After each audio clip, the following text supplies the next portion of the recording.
গরমে ঘেমে নিয়ে শুভ্র রাঙা পাঞ্জাবিটা শরীরের সাথে লেপ্টে আছে। এলোমেলো চুলগুলো 2 হাত দিয়ে ঠিক করে প্রয়াস চালাচ্ছে যুবকটি। মুখের মধ্যে মুক্তোর মতো ঘামে চিকচিক করছে। সেই চিকচিক করা ঘামগুলো টিস্যু পেপারে মুছে নেয় যুবকটি। প্রণয় ভ্রু কুঞ্চন করে জান্নাতকে শুধালো, এভাবে তাকিয়ে আছেন কেন? এমনি আমি মানুষটা কালা চাঁদ। আপনারা মেয়েরা এভাবে তাকিয়ে থাকলে তো মানিক চাঁদ হবই না, উল্টা আরো ব্ল্যাক মুনে পরিণত হব। প্রণয়ের কথায় জান্নাত প্রথমে অবাক হয়, কিছুক্ষণ বিচলিত থাকে। পর মুহূর্তে যখন প্রণয়ের মুখোচ্চারিত কালাচাঁদ আর ব্ল্যাক মুন শব্দটি শুনে বুঝে আসে দুইটাই এক শব্দ, শুধু বাংলা আর ইংরেজির তফাৎ। তখনই জান্নাত ফিক করে হেসে দেয়। প্রণয়ের জান্নাতের হাসিতে যতটা না মুগ্ধ হচ্ছে তার চেয়ে বেশি তার চক্ষুদয় গিয়ে আটকায় সেই লালচে কালো তিলটার মাঝে। রোদের আলোয় তিলটা যেন আরেকটু সৌন্দর্যময় হয়ে গেছে। জান্নাত এখনো হেসে যাচ্ছে আর প্রণয় তার দিকে চেয়ে আছে। সে সময় প্রণয় গাড়ি থেকে নেমে ছাদে দাঁড়ানো রৌদ্রময়ী কন্যার দিকে চোখ পড়তেই বাসায় না ঢুকে সরাসরি ছাদে চলে এসেছে একটু কথা বলার অদম্য ইচ্ছার জোরে। জান্নাত হাসতে হাসতে হঠাৎ প্রণয়ের দিকে চোখ পড়ে। প্রণয় তার দিকে মোহনীয় দৃষ্টিতে চেয়ে আছে দেখে জান্নাত হাসি থামিয়ে ফেলে। লজ্জা পেয়ে যায় সে। প্রণয়ের সাথে আর কোনো কথা না বলে দ্রুত হেঁটে ছাদ থেকে চলে যায়। প্রণয় জান্নাতের লজ্জা পেয়ে চলে যাওয়া দেখে হেসে ফেলে। আকাশের দিকে তাকিয়ে দেখে আকাশের সূর্যিমামাটাও শুভ্র মেঘের আড়ালে লুকিয়ে পড়েছে, যেন সূর্যটাও লজ্জা পেয়ে লুকিয়েছে মেঘের আড়ালে। প্রণয় আরেকবার পাশের বাসার ছাদের দরজার দিকে তাকিয়ে আবারও পিটপিট করে আকাশের দিকে তাকিয়ে আওড়ায়, আমার তাকানোতে রৌদ্রময়ী কন্যা লজ্জা পেয়েছে। আজকে প্রথম জান্নাত প্রণয়দের বাসায় এসেছে। আসার কারণ হলো শাহরিয়ার পাভেল মানে প্রণয়ের বাবা জুনায়েদ আজমির ফ্যামিলিকে ইনভাইট করেছে। দুই বন্ধু একসাথেই কবজি ডুবিয়ে খায় না অনেকদিন হলো, তাই এই বন্দোবস্ত করা। রোকসানাকে রান্নার কাজে সাহায্য করছে রাহেল আর আল্লাদি মিলে। প্রণয়, পাভেল আর জুনায়েদ আজমি তিনজনে লিভিং রুমে বসে কিছু একটা নিয়ে কথা বলছে। প্রান্তিক নিজের ঘরে। জুরাইন আর জান্নাত মাত্র এসেছে প্রণয়দের বাসার ভেতরে। প্রণয় লিভিং রুম থেকে এক নজর তাকায় জান্নাতের দিকে, পরক্ষণে আবার নিজের নজর ঘুরিয়ে নেয়। জান্নাত চারিদিকে চোখ বুলিয়ে ভেতরের দিকে যেতে থাকে। জুরাইন উপরে প্রান্তিকের ঘরে চলে যায়। জান্নাত রান্নাঘরের দিকে যেয়ে রোকসানাকে পেছন থেকে জড়িয়ে ধরে। রোকসানা বুঝতে পেরে মুচকি হাসে। মেয়েটাকে তার খুব ভালো লাগে। নিজের তো মেয়ে নেই, জান্নাতকেই নিজের মেয়ে মনে করেন তিনি। জান্নাত রোকসানাকে জড়িয়ে ধরে রেখেই বলে, কি করছো আন্টি? রান্না করছি মা, তুই কিছু খাবি? বানিয়ে দিই? জান্নাত কিছু বলতে যাবে তার আগে রাহেলা রাগ দেখিয়ে বলে, তোর কি কোনোদিন আক্কেল জ্ঞান হবে না জান্নাত? দেখছিস আবা কাজ করছে আর তুই কিনা জড়িয়ে ধরেছিস। তোর জন্য তো ওনার হাত কেটে যাবে পরে। থাক না রেহানা, কিছু হবে না। কেন বলছো মেয়েটাকে? বলেই রোকসানা জান্নাতকে জড়িয়ে ধরে। জান্নাত রোকসানাকে ছাড়িয়ে রাহেলার দিকে তাকিয়ে বলে, সত্যি করে বলো, তুমি আমার আসল আম্মু কিনা? আমার তো এখন মনের সন্দেহের বীজ জন্মেছে। বারবার মনে হচ্ছে তুমি বাবার দ্বিতীয় বউ। না হলে আমাকে সহ্য করতে পারছো না কেন তুমি? সৎ মা বলে এতটা নিষ্ঠুর হবে তুমি? আমি ভাবতেই বলেই জান্নাত ধূপধাপ পা ফেলে উপরে চলে যায়। রাহেলা মেয়ের কথা শুনে আহাম্মক হয়ে গেল যেন। যে মেয়েকে নিজে পেটে ধরেছে সেই মেয়ে কিনা বলে সে নাকি সৎ মেয়ে, সেই জন্যেই তাকে বকে।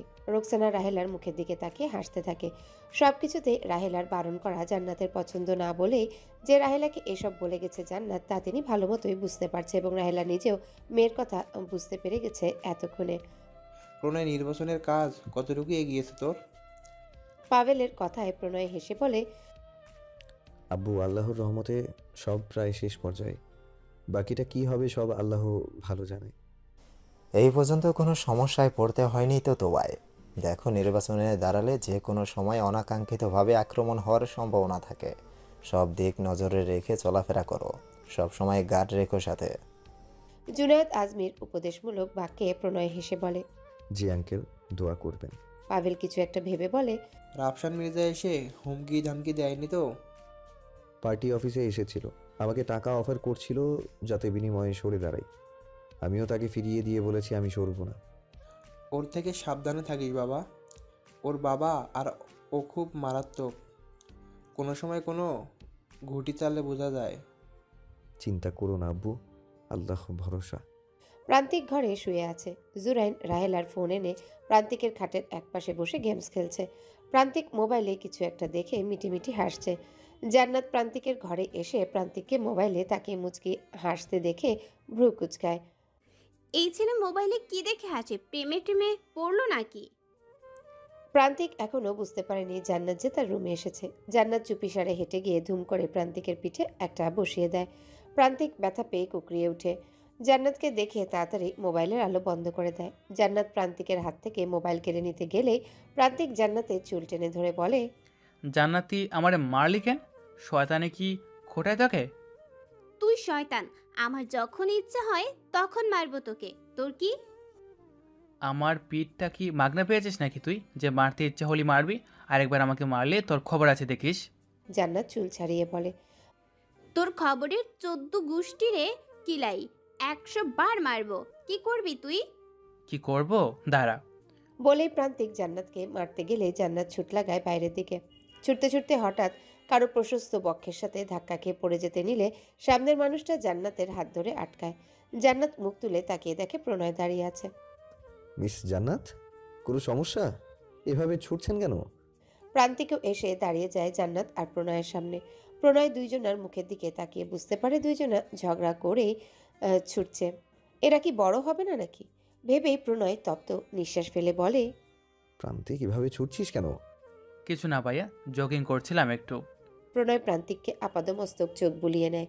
খালি পায়ে শার্ট প্যান্ট পরে তাই ঘরের ভিতরে জগিং করছে দেখেই প্রণয় ভ্রুকুটি কুচকে বলে, এই ভর দুপুরে তুই ঘরের ভেতর জগিং করছিস? প্রান্তিক কিছু বলার আগে জান্নাত বলে ওঠে, প্রেমে পড়ছে তো, তাই এখন দিশা হারিয়ে ফেলেছে আপনার ভাই। আমি তো জেনেই ছাড়বো তুই কার প্রেমে হাবুডুবু খাচ্ছিস। বড় ভাইয়ের সামনে জান্নাত এভাবে সব বলে দেয় প্রান্তিক পড়েছে বিপাকে। তাই প্রান্তিক তেরে গিয়ে বলে, তোরে তো আমি।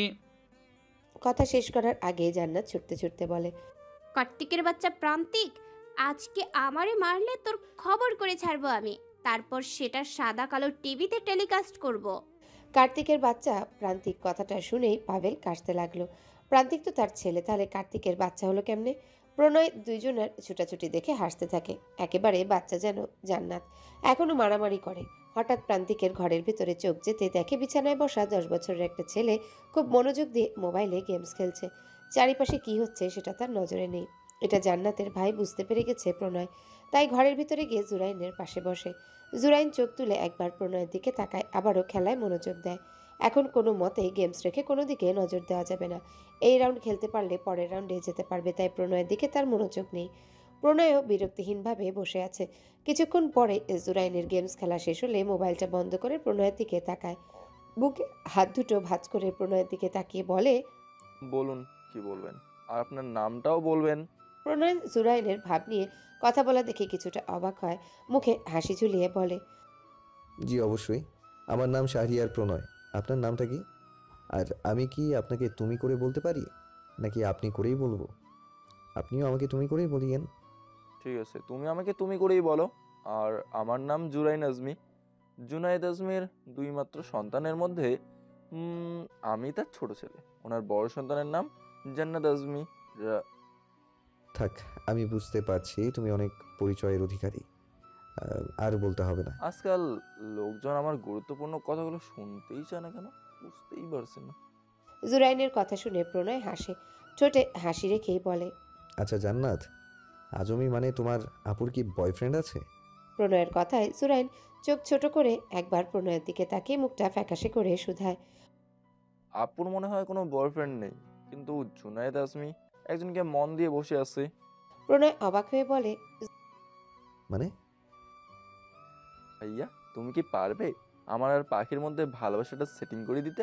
জুরাইনের আকুতি ভরা কথা শুনে প্রণয় অবাক হয়, বিচলিত নয়নে তাকায়। সাথে এই পিচ্চি বাচ্চার প্রেম সংক্রান্ত কথা শুনে হয়ে যায় সে টাস্কিত। কি করলো সে এত বছরে? 10 বছরের বাচ্চা অন্যকে মন দিয়ে বসে আছে, আর সে কি না? রাজনীতিবিদরা কি আসলে রসকসীন? লোকে যেমন বলে। ভার্সিটি থেকে একা একা বাড়ি ফিরছে জান্নাত।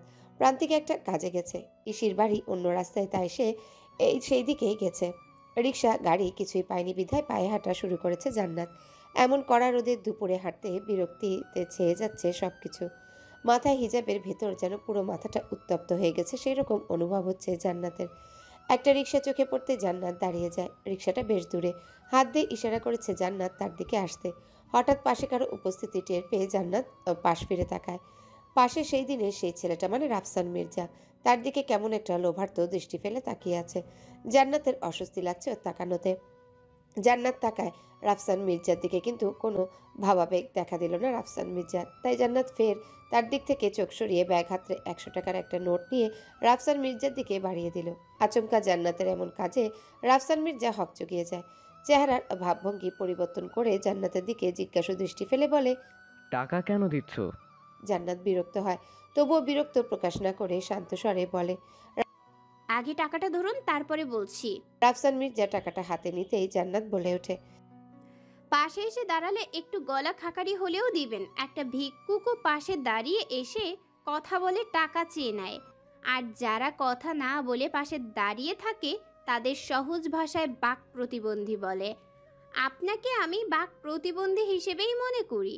বাক প্রতিবন্ধী ভিক্ষুকরা কথা বলতে পারে না বিধায় চুপ করে এসে পাশে দাঁড়িয়ে থাকে ভিক্ষার আশায়। টাকা বেশি না থাকায় 100 টাকাই দিলাম। সামনের দিন যদি কখনো দেখা হয় তখন না হয় আরও কিছু টাকা দিয়ে দিব। তবুও কোনো মেয়ের পাশে এসে দাঁড়িয়ে বাক প্রতিবন্ধী সেজে ভিক্ষুকের মতো দাঁড়িয়ে থাকবেন না। রিকশা আসতেই জান্নাত রিকশায় উঠে বসে। রাফসান মির্জার দিকে তাকিয়ে হেসে বলে, আর হ্যাঁ, আপনাকে আগেও আমি বলেছি আমাকে তুমি সম্বোধন করার রাইট আপনাকে আমি দেইনি। আর নিজের চোখ সামলে রাখবেন। কোনো মেয়ের দিকে লোভাতুর দৃষ্টি ফেলার আগে ভাববেন আমার দিকে তো একদমই ওভাবে তাকাবেন না। মেয়ে বলে দুর্বল ভাববেন না। আমার আমার সহ্যের সীমা অতিক্রম করে গেলে আপনার পার্সোনাল লাইফ, রাজনীতির লাইফ দুইটাই হেল করে দিব আমি। ভালো থাকবেন। আসসালামু আলাইকুম। বলেই জান্নাত রিকশালাকে তাড়া দেয় যাওয়ার জন্যে। রাফসান মির্জাকে এসে হাড়ে হাড়ে চিনে, তাই তো এমন করে কথা বলা। জান্নাতের রিকশার দিকে তাকিয়ে আছে রাফসান মির্জা। রাগ যেন তরতর করে তার সারা শরীরে বেয়ে যাচ্ছে। আজ পর্যন্ত শাহরিয়ার প্রণয় ছাড়া ও দ্বিতীয়বার এভাবে কারো কাছে সে মন অপমানিত হয়নি। জান্নাত আর প্রণয়ের কাছে সে অপমানিত হয়েছে। জান্নাত প্রণয় দুজনেই শান্ত কথায় হেসে হেসে অপমান করে। জান্নাতের দেওয়া 100 টাকার নোটটার দিকে তাকিয়ে বলে, অ্যাটিটিউড আছে বলতে হয়। I like it. বলেই হাসতে থাকে রাফসান মির্জা। যতই শান্ত থাকার চেষ্টা করুক, জান্নাতের অপমানিত কথাগুলো মাথা থেকে ফেলতে পারছে না রাফসান মির্জা। একদিকে এই মেয়ের সাথে যে দুই দেখা হয়েছে, 2 দিনেরই ঠান্ডা অপমান, আর অন্যদিকে নির্বাচনে কিভাবে প্রণয়কে টেক্কা দেওয়া যায় সেই প্ল্যান। সব মিলে মেজাজ এখন বিগড়ে আছে রাফসান মির্জার। মা, তোমার নাম কি? জি, জান্নাত আজমি। জান্নাতকে দেখতে এসেছে আজ। অনিচ্ছা থাকা সত্ত্বেও একটা কালো শাড়ি পরে সং হয়ে বসে আছে ছেলেপক্ষের সামনে। ছেলে, ছেলের মা আর ছেলের বোন এসেছে। ছেলে তো জান্নাতের দিকে তাকিয়েই আছে, দৃষ্টি সরানোর কোনো নাম নিচ্ছে না। জান্নাত চুপ করে সোফায় বসে আছে, তার পাশে জুরাইন বসে আছে, আর রাহেলা নাস্তা এগিয়ে দিয়ে কথা বলছে ছেলের মায়ের সাথে। জুনায়েদ আজমি বাইরে থেকে এখনো আসেনি, তাকে খবর দেওয়া হয়েছে হয়তো কিছুক্ষণের মধ্যেই বাসায় এসে যাবে। মা, তোমার উচ্চ মাধ্যমিক পরীক্ষার পয়েন্ট কত? এতক্ষণ এই কথাটারই অপেক্ষা ছিল জান্নাত। শোনার সাথে সাথে মেজাজ এখন 420। এই মহিলাগুলোর আর কাজকাম নাই, দেখতে আসলেই পয়েন্ট জিজ্ঞাসা করা যেন অভ্যাসে পরিণত হয়েছে। জান্নাত মুখ তুলে কিছু বলতে যাবে, এমন সময় জুনায়েদ আজমি এসে সবার মাঝে প্রবেশ করে। টুকটাক কথাবার্তা চলতে থাকে।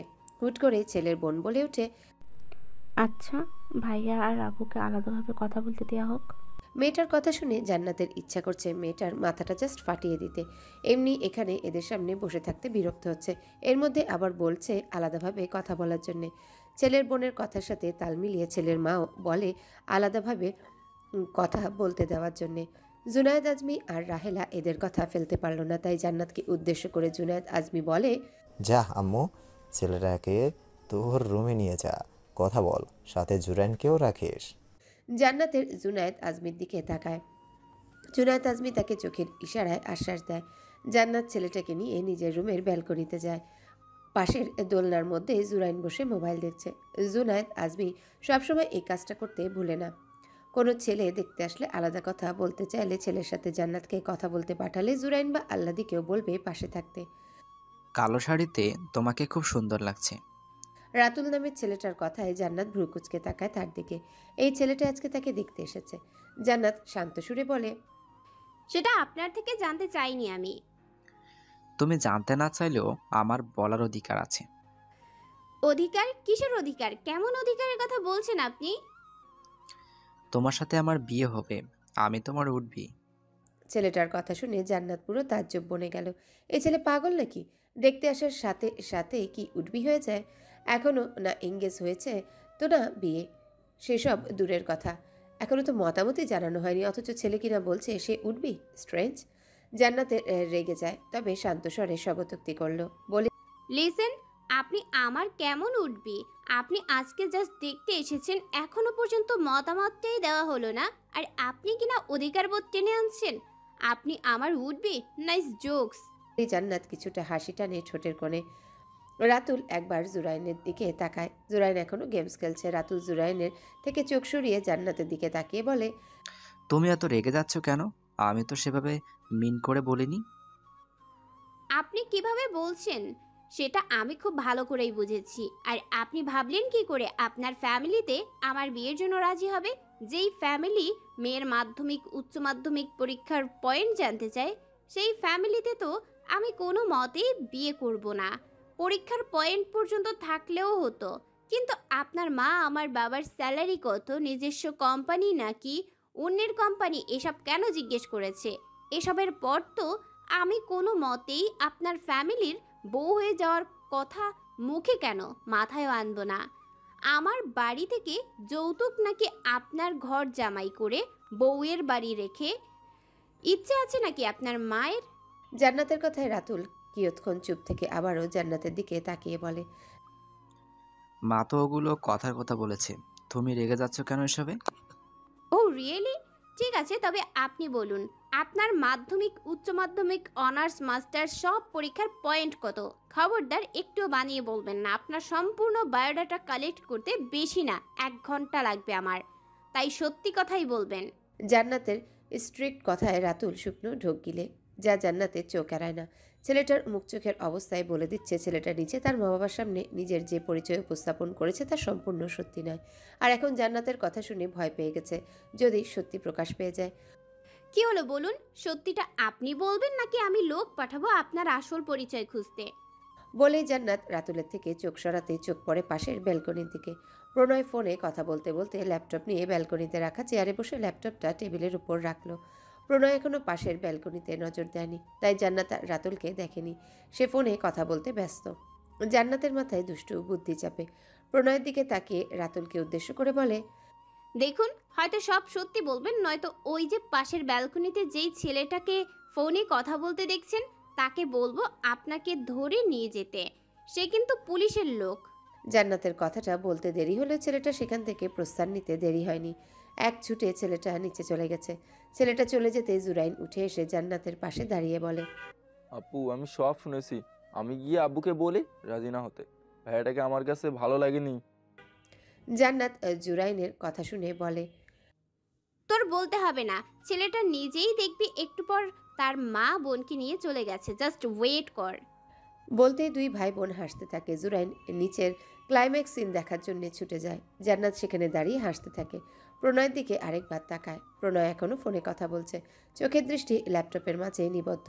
ফোনে কথা বলা শেষ করে প্রতিদিনের অভ্যাস হিসেবে আজকেও পাশের বেলকনির দিকে একবার চোখ বুলায় প্রণয়। হঠাৎ কালো শাড়িতে কাউকে দোলনায় বসে থাকতে দেখে প্রণয় সচকিতভাবে আবার তাকায়। একটু ভালো করে নজর বুলাতে দেখে জান্নাত কালো শাড়ি পরে দোলনায় বসে মোবাইল ঘাঁটছে। প্রণয় চেয়ার ছেড়ে উঠে ব্যালকনির রেলিংয়ের কাছে এসে জান্নাতকে হাত ছেড়ে ডেকে বলে, মিস জান্নাত, আজ হঠাৎ শাড়ি যে? জান্নাত হকচকিয়ে যায়।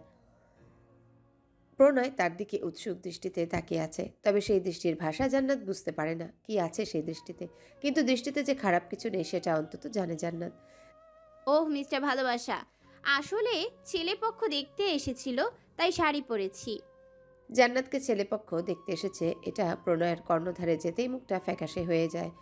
হঠাৎ বাইরে কিছু মানুষের কথা শুনতেই দুইজনে দুই ব্যালকনি থেকে নিচের দিকে তাকিয়ে দেখে আর রাতুলকে বকতে বকতে তার মা নিয়ে যাচ্ছে। জান্নাত সেই দিকে তাকিয়ে ফিক করে হেসে দেয়। প্রণয় জান্নাতের হাসি দেখে আর রাতুলকে দেখে ভ্রুকুচকে বলে, এই ছেলেটা আপনাকে দেখতে এসেছে? এটা তো সামনের গার্লস কলেজের সিকিউরিটি। জান্নাত হাসি থামিয়ে বলে, হ্যাঁ, আমি ওকে আগে থেকেই চিনি, কিন্তু ছেলেটা আমাকে চিনে না, তাই আমাদের কাছে ছেলে এবং তার ফ্যামিলি তাদের পরিচয়ে হাই স্ট্যাটাসে দিয়েছে। আমার বাবার স্যালারি সম্পর্কেও জিজ্ঞেস করেছে, কিন্তু ছেলেকে আর আমাকে আলাদা কথা বলতে দেওয়ার পর ছেলেকে আমি ইশারা ইঙ্গিতে কিছুটা বুঝিয়ে দিয়েছি আমি তার আসল পরিচয় জানি, আর আপনাকে দেখিয়ে দিয়ে বলেছি আপনি পুলিশের লোক, আসল পরিচয় না দিলে আপনাকে বলবো তাকে ধরে নিয়ে যেতে। এই কথা শুনেই ছেলেটা ভয়ে নিচে চলে গেছে। জুরাইন আছে নিচে, কিছুক্ষণ পরে এসে ও আপডেট দিবে আমায়। বলেই জান্নাত হেসে দেয়। জান্নাতের সাথে সমসুরে প্রণয়ও হেসে ওঠে। আসলে কি শুধু দুইজনে হাসছে? জান্নাত প্রণয় সেই অমায়িক হাসিটার দিকে তাকিয়ে আছে। প্রণয়ও জান্নাতের সেই লালচে কালো তিলটার দিকে চেয়ে আছে। আপু, তোকে আব্বু ডাকছে। বলেই জুরাইন জান্নাতকে টেনে নিয়ে যায়। যাওয়ার সময় জুরাইনের নজর যায় প্রণয়ের দিকে। প্রণয় জুরাইনের দিকে তাকাতেই জুরাইন মুখ ভেঙচিয়ে চলে যায়। প্রণয় তবদা খেয়ে থম মেরে যায়। বোঝার চেষ্টা করে জুরাইন তাকে মুখ ভেঙচিয়ে কেন মারছিল। তখন মাথায় এসে জুরাইন বলেছিল তার আর পাখির মধ্যে যাতে প্রেমটা সেটিং করে দেয় প্রণয়, আর তা না করে দেওয়ার ফলে ধরুন এখন জুরাইনের মুখ ভেঙচি পেতে হচ্ছে প্রণয়কে। জুরাইন জান্নাতকে নিয়ে যেতেই প্রণয় আরও একবার কল্পনা করে নেয় চোখ বন্ধ করে কালো শাড়িতে জান্নাতকে। চোখ বন্ধ করে আনমনি মুচকি এসে বলে ওঠে, আপনাকেও যে কল্পনায় আমার মনের জেলখানায় বন্দি করে ফেলেছি ব্ল্যাক কুইন। বলেই প্রণয় চোখ খুলে আবারও ল্যাপটপে কাজ করা শুরু করে। বিকেলে জান্নাত মাত্র আসরের নামাজ পড়ে উঠেছে। এমন সময় প্রান্তিক ফোন করে। রিসিভ করতেই প্রান্তিক বলে ওঠে, জানাতি চল ফুচকা খাবো। এখন এই সময়? হ্যাঁ, সমস্যা কি? বাইকে করে যাব, জুরাইনকেও নিয়ে যাব। আমি বলেছি ওকে। আম্মু বকবে না? আন্টিকে আমি বলে রেখেছি কিছু বলবে না। আচ্ছা ঠিক আছে। বলেই জান্নাত ফোন কেটে দেয়। ড্রেসিং টেবিলের সামনে গিয়ে দাঁড়ায় হিজাব বাঁধবে বলে। এমন সময় জুরাইন এসে হাত টান দিয়ে ধরে। জান্নাত হিজাব পিন আপ না করে জুরাইনের দিকে তাকিয়ে বলে, কি হয়েছে, টানছিস কেন? চলো না, দেরি হয়ে যাচ্ছে। প্রান্তিক ভাইয়া বাইক নিয়ে দাঁড়িয়েছে, তাড়াতাড়ি চলো না। আমি হিজাবটা বেঁধে নেই না, দাঁড়া। লাগবে না, চল চল। বলেই জুরাইন জান্নাতকে টানতে টানতে নিয়ে গেল। কুর্তি আর চুড়িদার পরে বেরিয়েছে। জামার সাথে বড় ওড়না গায়ে মাথায় সহ গায়ে জড়িয়ে নিয়েছে। হিজাব পরার সময় দেয়নি জুরাইন। গেটের বাইরে প্রান্তিক বাইক নিয়ে দাঁড়িয়ে আছে। গতকালই নতুন বাইক নিয়েছে। জান্নাত আর জুরাইন গিয়ে দাঁড়াতেই প্রান্তিক জান্নাতের দিকে তাকিয়ে বলে ওঠে, এত দেরি করলি কেন? কিসের দেরি করেছি? 30 সেকেন্ড আগে ফোন দিয়েছিস, আর 30 সেকেন্ড হওয়ার মাথায় জুরাইন ডেকে নিয়ে আসছে, তাহলে দেরি হলো কখন? জান্নাতি, আমার মনে হয় তুই আসলে জন্মগতভাবে ঝগড়ি। সব সময় পায়ে পাড়া দিয়ে ঝগড়া করা তোর অভ্যাস হয়ে গেছে। কার্তিকের বাচ্চা, এখন কে ঝগড়া করছে? চুপ যা, আর বেজাল পারিস না। তাড়াতাড়ি ওর, দেরি হয়ে যাইতেছে। বলেই প্রান্তিক বাইকের স্ট্যান্ড উঠিয়ে বাইক সোজা করে উঠে বসালো। প্রান্তিক বসার পর জুরাইন গিয়ে উঠে বসলো। জান্নাত উঠে বসেই মাথায় ওড়না ভালোভাবে চাপিয়ে দিল। প্রণয় বাইক স্টার্ট দিয়ে সোজা বাড়ি থেকে কিছুটা দূরের একটা ফুচকা স্টলে গিয়ে বাইক থামালো। জান্নাত বাইক থেকে নেমেই চারিদিকে চোখ বুলালো একবার। প্রান্তিক জুরাইনকে নিয়ে এসে জান্নাতের সাথে দাঁড়ালো। প্রান্তিক জুরাইনকে চিপস কিনে দিয়ে নিজেরা 2 প্লেট ফুচকা নিল। ফুচকা খাওয়া শেষে প্রান্তিক জান্নাতের পাশে দাঁড়িয়ে বলে, বাসায় যাবি না? প্রান্তিকের কথায় জান্নাত হাত ঘড়িটার দিকে একবার তাকায়। ঘড়ি কাটা সময়টা 5টা জানান দিচ্ছে। হ্যাঁ যাবো, চল, দেরি হলে আবার আম্মু বকবে। জান্নাতের সম্মতি পেয়ে প্রান্তিক গিয়ে বাইকে উঠে বসলো। জুরাইন বসার পর জান্নাত বসতে যাবে এমন সময় পিছন থেকে কারো কথায় থেমে যায়। মিস জান্নাত, আপনি এখানে? প্রণয়ের কথায় জান্নাত বাইকে না বসে দাঁড়িয়ে যায় আবার সোজা হয়ে। প্রান্তিক প্রণয়ের দিকে তাকিয়ে বলে, ভাই ফুচকা খেতে এসেছি একটু, এই তো এখন বাড়ি যাচ্ছি। প্রণয় কিছুটা সময় নীরব থাকলো, কিছু ভাবলো। পরক্ষণে প্রান্তিকের উদ্দেশ্যে শুধায়, প্রান্তিক, তুই জুরাইনকে নিয়ে যা। মিস জান্নাতের সাথে আমার একটু কাজ আছে। কি কাজ ভাইয়া? অনেক কাজ। ভাইয়া? প্রান্তিক সুর তুলে ভাইয়া ডাকতে প্রণয় চোখ রাঙানি দেয় প্রান্তিককে। প্রান্তিক জান্নাতকে না নিয়ে শাসা করে বাইক চালিয়ে চলে গেল। জান্নাত আহাম্মকের ন্যায় দাঁড়িয়ে আছে। এই ছেলে ওকে এভাবে ফেলে চলে গেল। মিস জান্নাত, চলুন হাঁটি, সামনেই আমার গাড়ি আছে। প্রণয়ের কথায় জান্নাত সম্বিত ফিরে আসে। প্রণয়ের সাথে পা মিলিয়ে মিলিয়ে সামনের দিকে হাঁটতে লাগলো। গ্রীষ্মের বাতাস এসে গা ছুঁয়ে দিচ্ছে। সূর্যটা পশ্চিমে হেলে পড়ে যাচ্ছে আস্তে আস্তে। আকাশে ছড়িয়ে পড়ছে সূর্যের রক্তিম লালাব আভা, যার কিছুটা যেন জান্নাতের মুখশ্রীতে পড়েছে। প্রণয়ের সাথে পা মিলিয়ে হাঁটতে হাঁটতে যেন সেই লালাব আভা তার মুখশ্রীতে বৃদ্ধি পাচ্ছে। বাতাসের দাপটে মাথার ওড়না পড়ে যাচ্ছে, তা ধরে রাখার প্রয়াস চালিয়ে যাচ্ছে জান্নাত। প্রণয় সেই দিকে একবার তাকিয়ে মুচকি হাসে। কথাবিহীন দুইজনার হেঁটে যাওয়া গন্তব্য। লোকালয়বিহীন জায়গায় আসতে প্রণয় দাঁড়িয়ে যায়। প্রণয়কে দাঁড়াতে দেখে জান্নাতও দাঁড়িয়ে পড়ে। জান্নাত কপালে প্রশ্নের ভাঁজ ফেলে, ভ্রুকুটি কুঁচকে প্রণয়ের দিকে তাকিয়ে বলে, দাঁড়িয়ে পড়লেন যে মিস্টার ভালোবাসা? প্রণয় তাকায় জান্নাতের দিকে। বাতাস এসে জান্নাতের মাথা থেকে ওড়না ফেলে দিয়েছে। কাঁধ পর্যন্ত কোকড়া চুলগুলো একটা ক্লিপ দিয়ে খোপা করা আটকে রেখেছে জান্নাত। প্রণয় নির্লিপ্ত দৃষ্টিতে তাকায় জান্নাতের দিকে, আরও একবার অগোছালো আনমনে আওড়ায়, ভালোবাসা বিক্রি করতে? মানে ঠিক বুঝলাম না। জান্নাতের কথায় হুঁশ ফিরে প্রণয়ের। জান্নাতের দিক থেকে চোখ সরিয়ে নিয়ে বলে ওঠে, কিছু না, আপনি ওড়নাটা ঠিক করে পরে নিন, আমি ওই দিকে দাঁড়াচ্ছি। বলেই প্রণয় একটু সামনে গিয়ে দাঁড়ায়। জান্নাত ওড়নাটাকে সুন্দর করে পুরো গা সহ মাথা ঢেকে গুজে নেয় গলার নিচে। প্রণয়ের দিকে গিয়ে বলে ওঠে, আপনি হঠাৎ এখানে কি করছিলেন মিস্টার ভালোবাসা? কাজে এসেছিল। আচ্ছা। প্রণয় পুরো কথাটা শেষ করতে পারল না। সম্পূর্ণ করার আগে একটা গুলি এসে প্রণয়ের হাত ছুঁয়ে গেল। মুহূর্তে প্রণয়ের শুভ্র পাঞ্জাবির হাত লাল রক্তে রঞ্জিত হলো। প্রণয় ব্যথায় কুকুরে উঠে ডান হাত দিয়ে বাম হাতটা চেপে ধরল। প্রণয়ের হাতের ফাঁক গলিয়ে রক্ত পড়ছে। জান্নাতের প্রণয়ের হাতের রক্ত দেখে মিস্টার ভালোবাসা বলে চিৎকার করে ওঠে। প্রণয় চারিদিকে চোখ বুলিয়ে দেখে বিরোধী দলের বেশ লোক আছে তার উপর আক্রমণ করার জন্যে। প্রণয় এক মুহূর্ত না দাঁড়িয়ে জান্নাতের এক হাত নিজের ডান হাত দিয়ে ধরে গাড়ি যেখানে রেখেছে সেই দিকে ছুটে গেল। এইদিকে একের পর এক গুলি ছুটছে প্রণয় নিজের জন্যে না, যতটা ভাবছে তার থেকেও বেশি ভাবনা জান্নাতকে নিয়ে। আজ যদি মেয়েটার গায়ে একটু আঁচল লাগে কখনো নিজেকে ক্ষমা করতে পারবে না সে।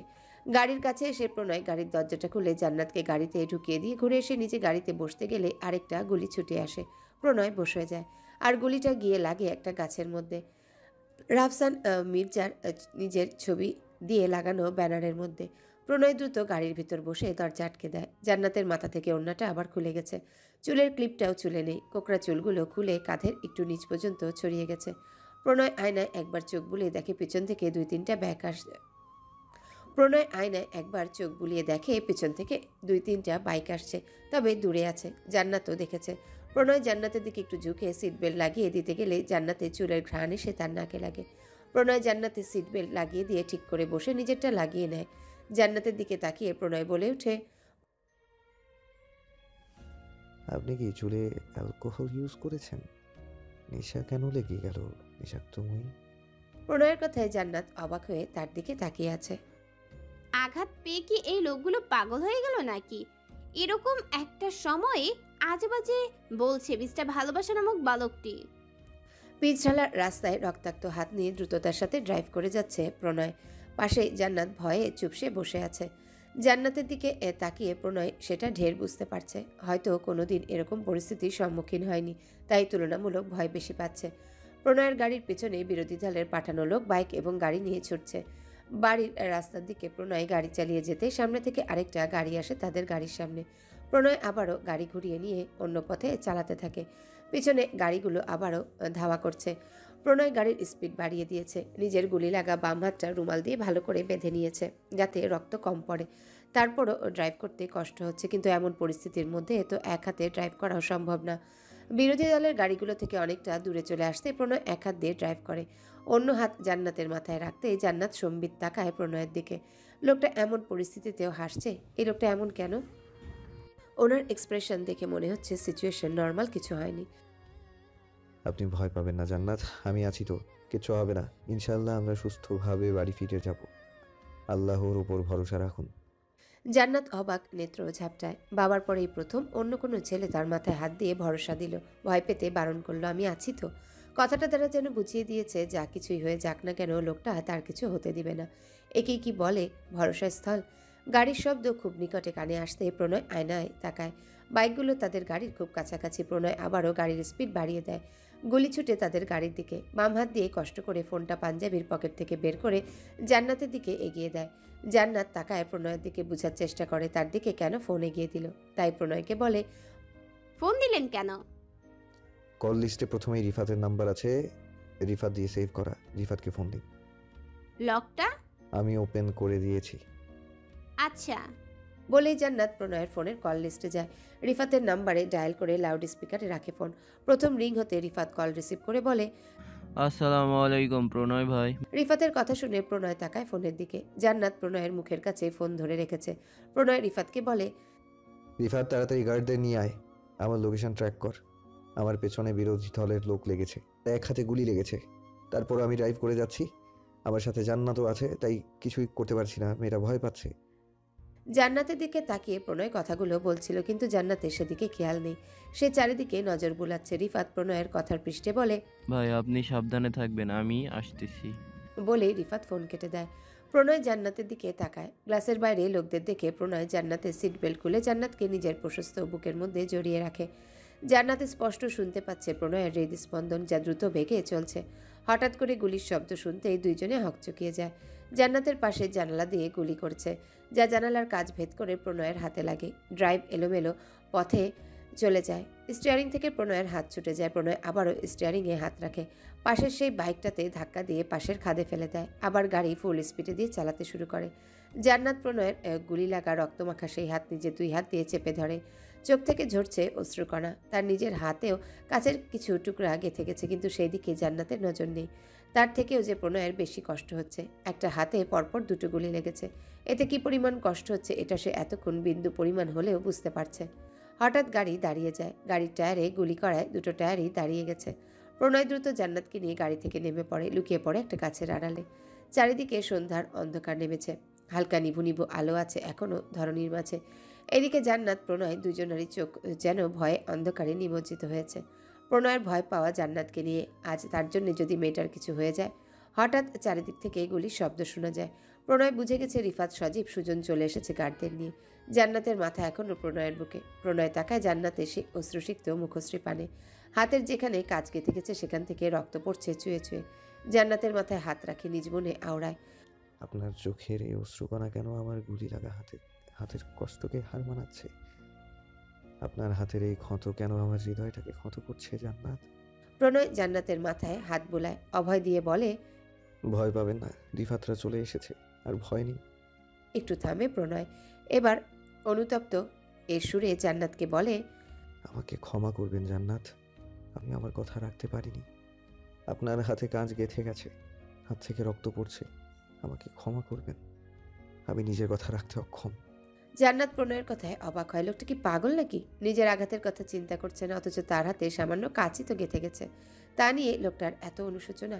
জান্নাত মাথা তুলে প্রণয়ের দিকে তাকায়। কিছু বলার আগেই সে আটকে উঠে। প্রণয়ের মাথায় গুলি ধরে আছে একটা লোক।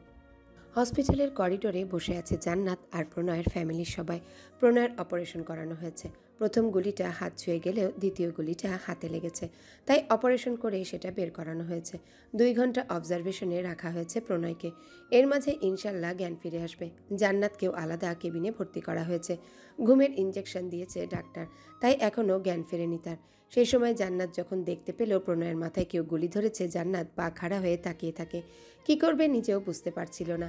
এই তো ও মনে হচ্ছে মিস্টার ভালোবাসার মাথায় গুলি চালিয়ে দিবে। ব্যাস, কি করবে?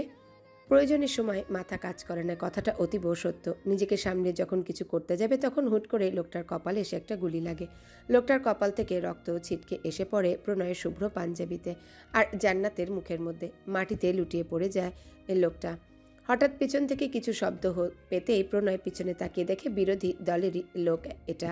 প্রণয় আবার সামনে তাকিয়ে দেখে রিফাত দাঁড়িয়ে আছে গুলি তাক করে। তার মানে রিফাত গুলি করেছে লোকটাকে। রিফাতের গুলিতে সাইলেন্সার লাগানো ছিল বিধায় গুলির শব্দ কানে আসেনি। ও মুখ ছিটকে পড়া তরল বস্তুতে হাত দিয়ে হাতটাকে সামনে আনতেই জান্নাত দেখে রক্ত। একবার হাতের রক্তগুলোর দিকে তাকায়, আরেকবার পেছনে মাটিতে পড়ে থাকা লোকটার গুলি লাগা কপালের দিকে তাকায়। মাথাটা যেন ঘুরিয়ে উঠল তার। লোকটার কপালের মাঝ বরাবর গোল করে গুলির চিহ্ন বসে আছে, আর সেই জায়গা থেকে রক্ত ঝরছে সীমাহীনভাবে। প্রণয়ের বুকের উপর ঢলে পড়ল জান্নাত। প্রণয় হকচকিয়ে যায় আকস্মিক ঘটনায়। জান্নাতের মাথা বুকের উপর থেকে তুলে 2 হাত দিয়ে কষ্ট করে নিজের হাতের আজলায় নেয়। জান্নাতের মুখে ছিটে ছিটে রক্তের ফোঁটা, যা অন্যের। হয়তো এতক্ষণে নিজের মাঝে জমিয়ে রাখা ভয়টা প্রকাশ পেয়ে গেছে, তাই জ্ঞান হারিয়েছে। প্রণয় রিফাতকে গাড়ি নিয়ে আসতে বলে জান্নাতকে কোলে তুলে নেয় নিজের কষ্ট হলেও। গাড়িতে জান্নাতের মাথাটা নিজের বুকের উপর ডান হাত দিয়ে চেপে ধরল। মেয়েটাকে নিয়ে তার বড্ড টেনশন হচ্ছে এখন। যতই নিজের মনকে বলুক ভয় পেয়েছে তাই জ্ঞান হারিয়েছে, কিন্তু আসলে কি মন তা মেনে নিয়েছে? মন যেন তা মানতে নারাজ। হাতের 2 জায়গা থেকে রক্ত ঝরছে প্রণয়ের, চোখটাও কেমন যেন ঝাপসা হয়ে আসছে, সবকিছু ঘোলাটে লাগছে। জান্নাতের মাথাটাকে বুকে রেখে জান্নাতের মুখের দিকে তাকায়, ম্লান হাসে প্রণয়। মুখের রক্তের ফোঁটাগুলো আগে মুছে দিয়েছে রুমাল দিয়ে প্রণয়। শুনেছি ঠোঁটে তিল সবার নজর কাড়ে, তবে আপনার এই নাকের লালচে কালো তিল কেন আমায় ঘায়েল করে বলতে পারবেন জান্নাত?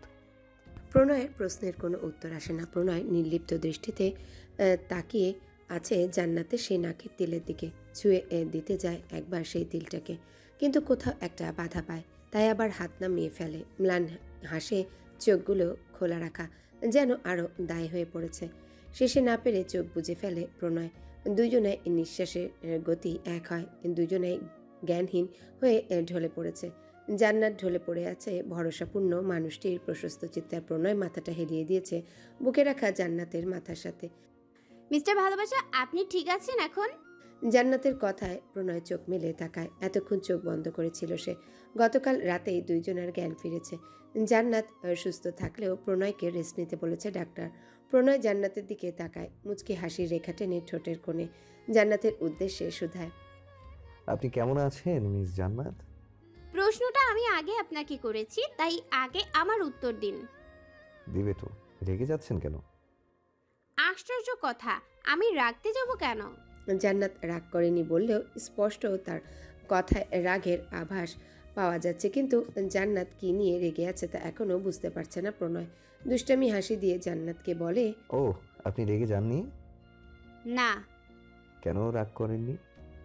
আজব পাবলিক তো আপনি, এত প্যাচাল করেন কেন? প্রণয় হেসে দেয়।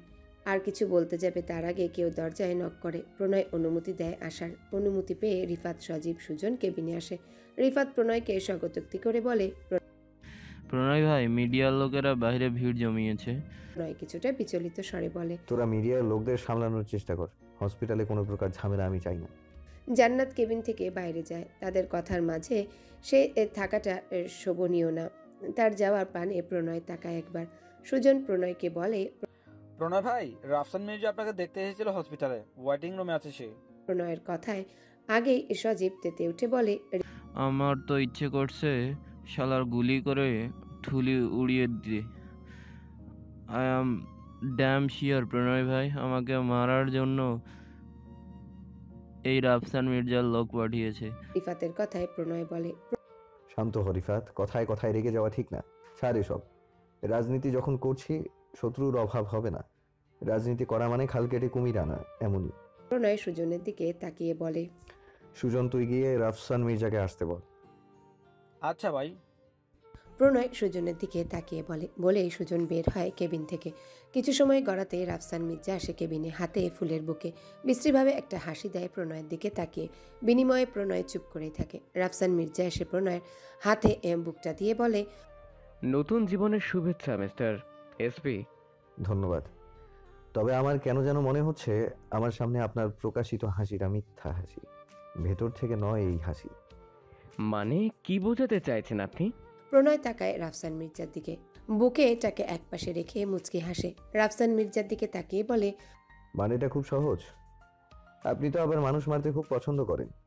হয়তো এবার আপনার ট্রিগারের গুলিগুলোর লক্ষ্য আমার দিকেই ছিল, কিন্তু আমি তো বেঁচে গেছি। আপনার 2টা গুলি গিয়েছে আমার উপর দিয়ে, তারপরও আমি জীবিত আপনার সামনে বসে আছি, যা আপনি আশা করেননি।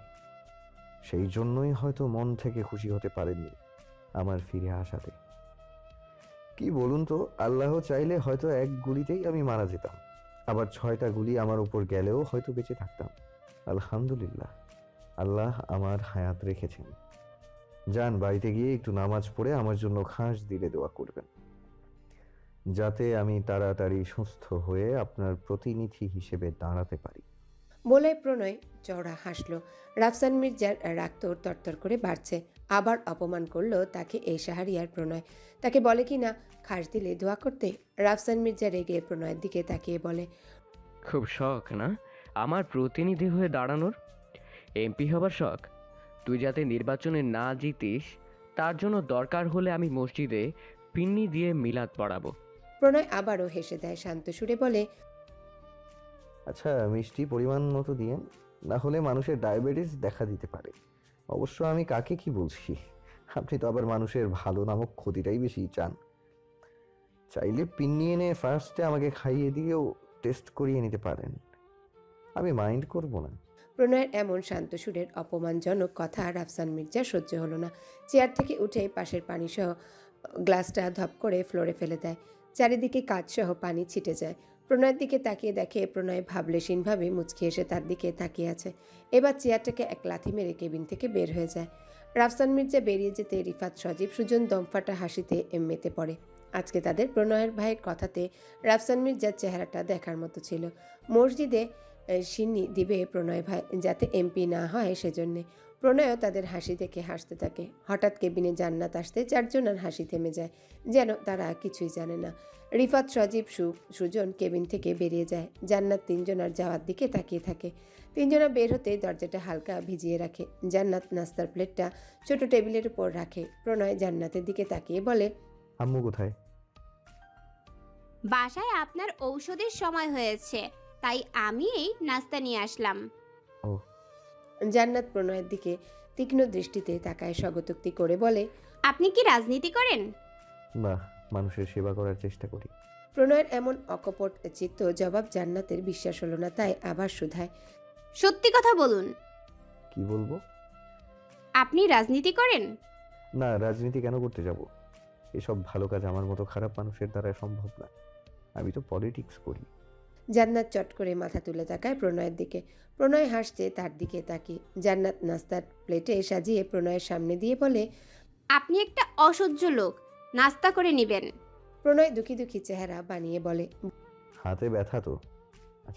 বাম হাতে ব্যথা, ডান হাতে তো না। হাতে ব্যথা তো, বাম হাতের ব্যথার সাইড ইফেক্টে ডান হাতও এখন ব্যথা করছে। এই দেখুন, নাড়াতেও পারছি না। বলেই প্রণয় ডান হাতে আস্তে নাড়ায় আর মুখ দিয়ে উহ করে ওঠে, যার পুরোটাই অভিনয়। জান্নাত এসে কথাবিহীন প্রণয়কে খাইয়ে দিতে থাকে। প্রণয় স্বার্থ হাসিল করতে পেরে জান্নাতের অগোচরে মিটিমিটি হাসে।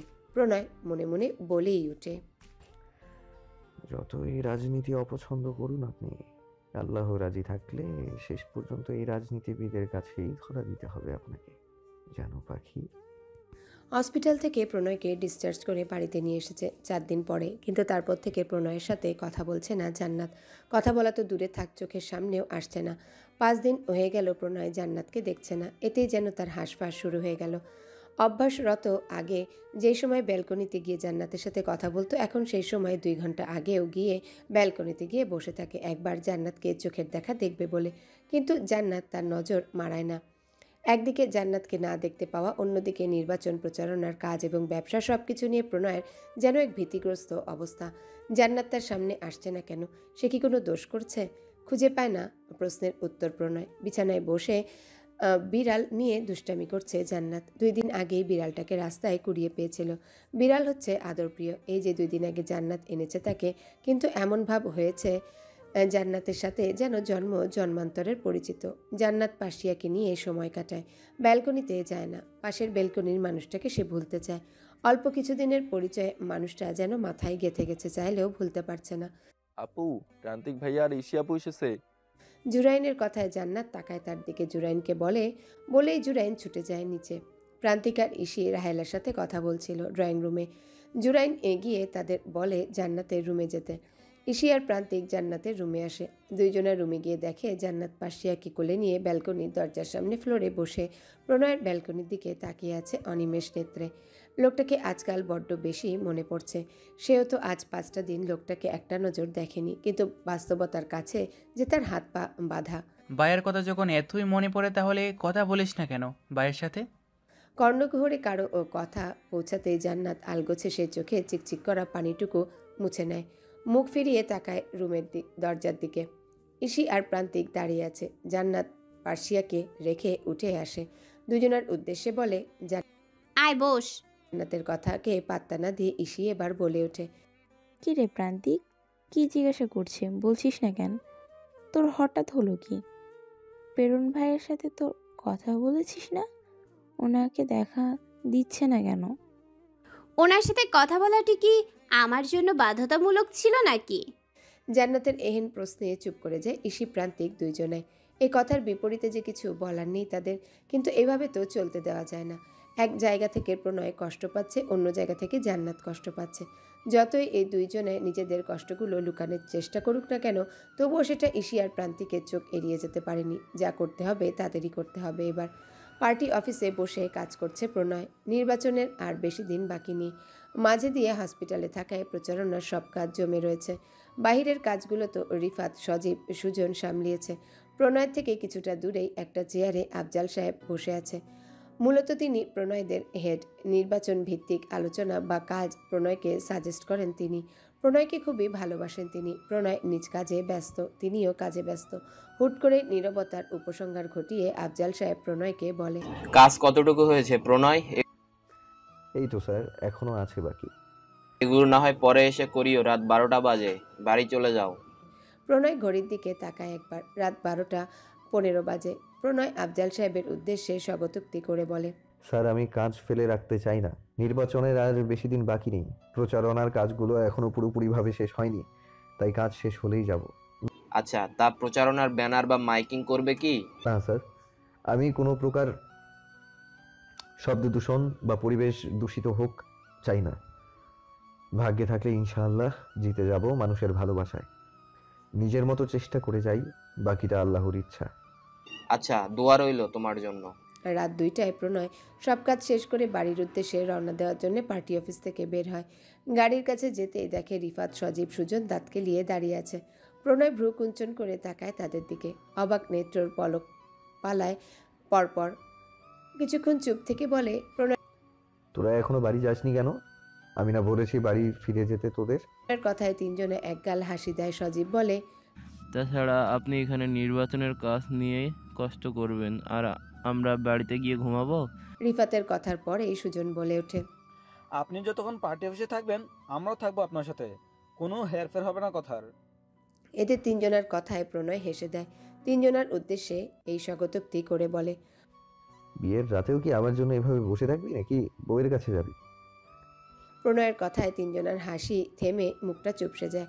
প্রণয় ভাই তাদের লজ্জা দিল। প্রণয় তিনজনের মুখের দিকে তাকিয়ে হেসে দিয়ে গাড়িতে উঠে বসে। প্রণয়ের সাথে গিয়ে রিফাত বসে সজীব ড্রাইভিং সিটে। সুজন তার পাশে সিটে বসে। কথাবার্তায় তিনজনেই গন্তব্যে পৌঁছে।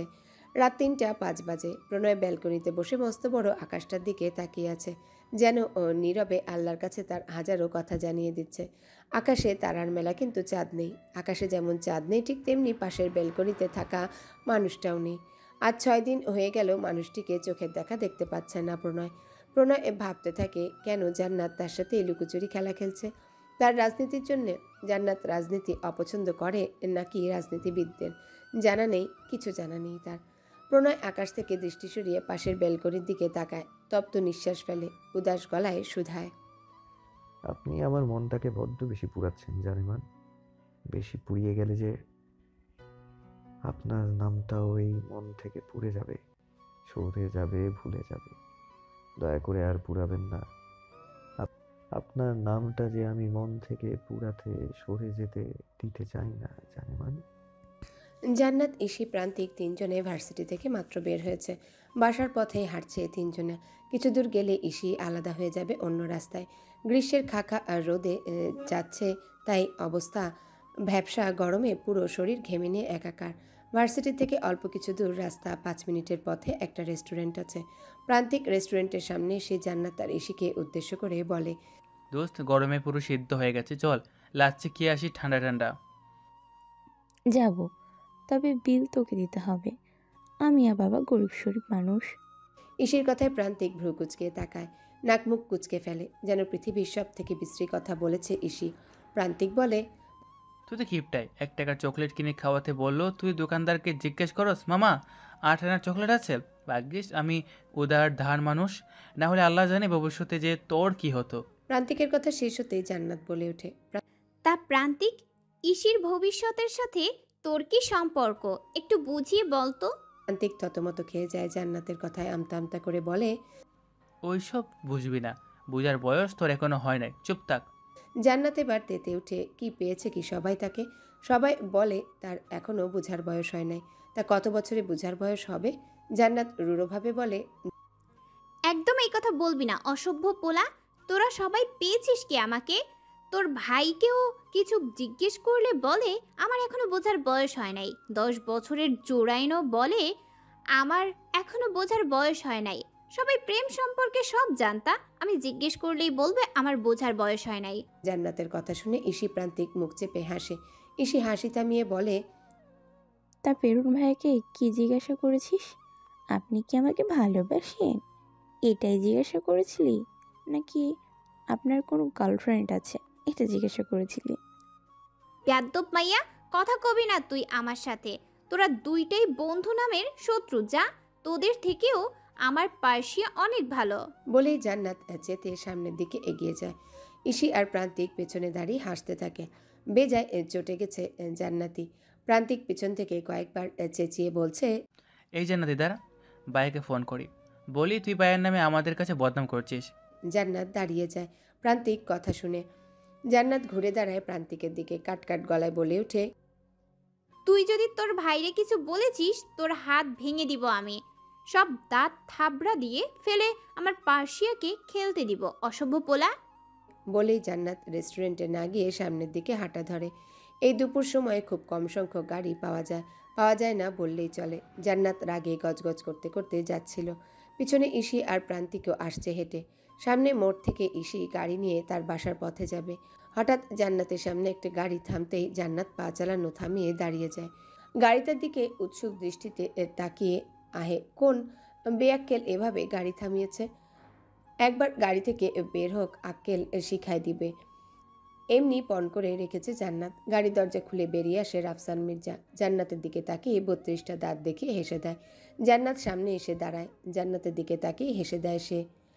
জান্নাতকে বলে ওঠে, তোমার নাম জান্নাত আজমি, তাই না? জান্নাত অবাক হয়। সে তো এই লোকটাকে নিজের নাম বলেনি, তাহলে জানলো কিভাবে? জান্নাতকে ভাবতে দেখে রাফসান মির্জা হেসে উঠে বলে, কি ভাবছো আমি তোমার নাম কিভাবে জানতে পেরেছি? আরে এসব তো তোমার আমার বাঁ হাতের ব্যাপার। জান্নাত শান্ত স্বরে মুচকি হেসে বলে, মানুষ বাঁ হাত কখন কাজে লাগায় জানেন? ডান হাত অকেজো হয়ে গেলে বাঁ হাত কাজে লাগায়। আপনার ক্ষেত্রেও তাই। ডান হাত থেকেও তো নেই বোধহয় আপনার। আজকের অপমানে রাফসান মির্জা ক্ষুব্ধ হলেও তা জান্নাতের সামনে প্রকাশ করেনি, তাই আবারও বলে ওঠে, বাই দ্য ওয়ে, তোমার বাবা আগে রাজনীতি করতো, তাই না? জুনায়েদ আজমি আমাদের প্রতিনিধি ছিল, বিপক্ষ পার্টি। ও আচ্ছা, তার রাজনীতিতে প্রতিনিধি দল হিসেবে প্রতিবার দাঁড়ান। তো মানুষের কতটুকু সাহায্য করেন? নির্বাচনের সময় তো পারলে গরিবদের মুখে ভাত তুলে দেন নিজ হাতে। কিন্তু নির্বাচন শেষ হলেই সেই গরিব মানুষগুলো 1 পয়সার জন্য আপনাদের সামনে দাঁড়ালে লাথি উপহার হিসেবে দেন। মানুষ মারতে দ্বিধাবোধ করেন না। আপনারা সবগুলো রাজনীতিবিদ একই। আরে তুমি রে। জান্নাত রাফসান আজমিকে পুরো কথা শেষ করতে না দিয়ে থামিয়ে দেয়। আবারও শান্ত কণ্ঠে বলে, লোকের মুখে শুনেছি কুকুরের লেজ 12 বছর চুঙায় ভরে রাখলেও সোজা হয় না। আপনাকে দেখে সেটার প্রমাণ পেলাম। কুকুরের সাথে নিজেকে তুলনা করায় রাফসান মির্জা চটে যায়। রেগে উঠে বলে, কি বোঝাতে চাইছো তুমি? এইটাই বোঝাতে চাইছি যে আমি বারবার বারণ করার পরও আপনি আমাকে তুমি সম্বোধন করছেন, যার রাইট আপনাকে আমি দেই নাই। সত্যি কুকুরের লেজ কখনো সোজা হয় না। প্রান্তিক রিক্সা নিয়ে আসতেই জান্নাত রিক্সায় উঠে যায়। রাফসান মির্জা প্রান্তিককে খেয়াল করেনি। ইসিকেও প্রান্তিক রিক্সায় করে তার বাসায় পাঠিয়ে দিয়েছে।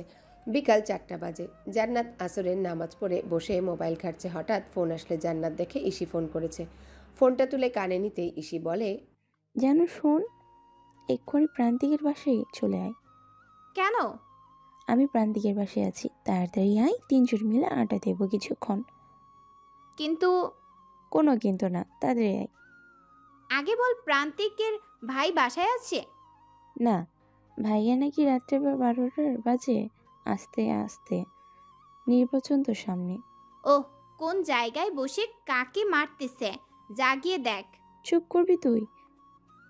কয়বার বলেছি সব রাজনীতিবিদ এক না, পেরুন ভাই যথেষ্ট ভালো।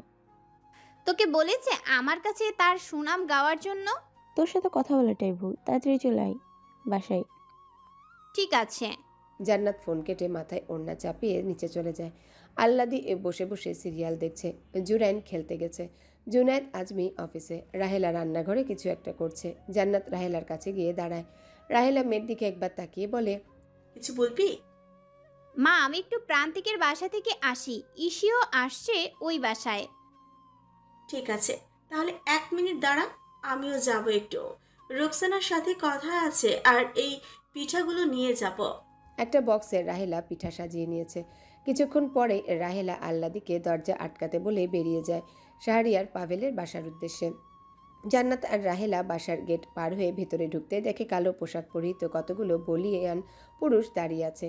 সবার হাতে একটা একটা গুলি, নয় হয়তো গার্ডেরা। প্রণয়ের বাসার কলিং বেল দিতেই প্রান্তিক এসে দরজা খুলে দেয়। রোকসানা বেগম আর রাহেলা বসে কথা বলা শুরু করে দিয়েছে। ইশি আর জান্নাত প্রান্তিকের রুমে চলে গিয়েছে। তিনজনা বসেই কথা বলছে। নিচ থেকে রোকসানা ডাকতেই জান্নাত নিচে চলে যায়। ইশি দৌড়ে গিয়ে দরজার পাশে দাঁড়ায়। প্রান্তিক প্রণয়কে ফোন দেয়। 2বার ফোন দিয়েছে, কিন্তু প্রণয় ফোন তুলেনি। তৃতীয়বারের সময় প্রণয় ফোন ধরে উৎকণ্ঠিতভাবে বলে, হ্যাঁ প্রান্তিক বল, পার্টি অফিসে আছি। ভাইয়া, জান্নাত। এতটুকু বলে প্রান্তিক ফোন কেটে দেয়। ইসি প্রান্তিক দুইজনেই হাসতে থাকে। অন্যদিকে প্রান্তিকের এমন অর্ধেক কথা বলে ফোন কেটে দেওয়াতে প্রণয়ের অন্তর আত্মা কেঁপে উঠে। যেন কি হয়েছে জান্নাতের। জান্নাত বলে, ফোন কেটে দিল কেন প্রান্তিক? প্রণয় দ্রুত পার্টি অফিস থেকে বের হয়ে নিজে ড্রাইভ করে জান্নাতের বাসার দিকে যায়। এই প্রথম জান্নাতের বাসায় আসা তার।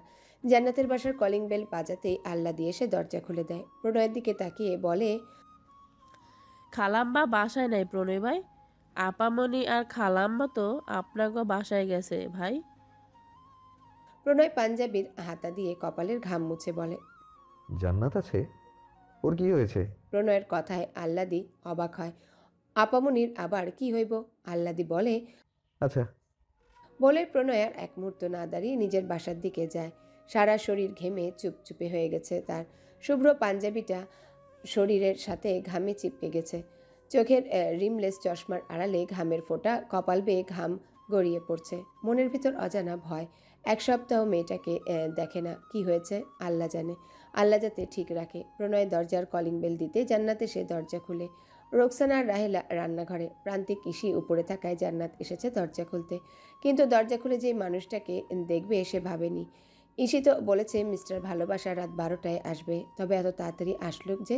দীর্ঘ 7 দিন পর জান্নাতকে চোখের সামনে সুস্থ অবস্থায় দেখে কি রিয়াকশন দেওয়া উচিত প্রণয় সেটা ভুলে গেছে। ইচ্ছে করছে 1 সেকেন্ডের জন্য হলেও জান্নাতকে জড়িয়ে ধরতে, জিজ্ঞাসা করতে তার কি ভুল ছিল যে তাকে দেখা দেয় না জান্নাত। কিন্তু নিজেকে সংযত করেছে প্রণয়। আর যাই হোক, বিয়ের আগে এসব করা যাবে না। কে এসেছে জান্নাত মা? রোকসানার কথায় জান্নাত সম্বিত ফিরে আসে। ড্রয়িং রুমের দিকে রাহেলা আর রোকসানা আসতে আসতেই রোকসানা কথাটা বলছে। জান্নাত দরজার থেকে সরে প্রণয়কে ভেতরে ঢুকতে জায়গা করে দেয়। রোকসানার উদ্দেশ্যে বলে, মিস্টার প্রণয় এসেছে আন্টি। রোকসানা রান্নাঘর থেকে লেবু শরবত এনে প্রণয়ের হাতে দেয়। প্রণয় জান্নাতের দিকে তাকিয়ে শরবতের গ্লাস নিয়ে সোফায় বসে জান্নাতের কথায় রাহেলা তেতে উঠে বলে, প্রাত্তক মেয়ে, প্রণয় তোর বড় না? ভাইয়া বলে ডাকতে পারিস না? ভাইয়া বলে ডাকবি।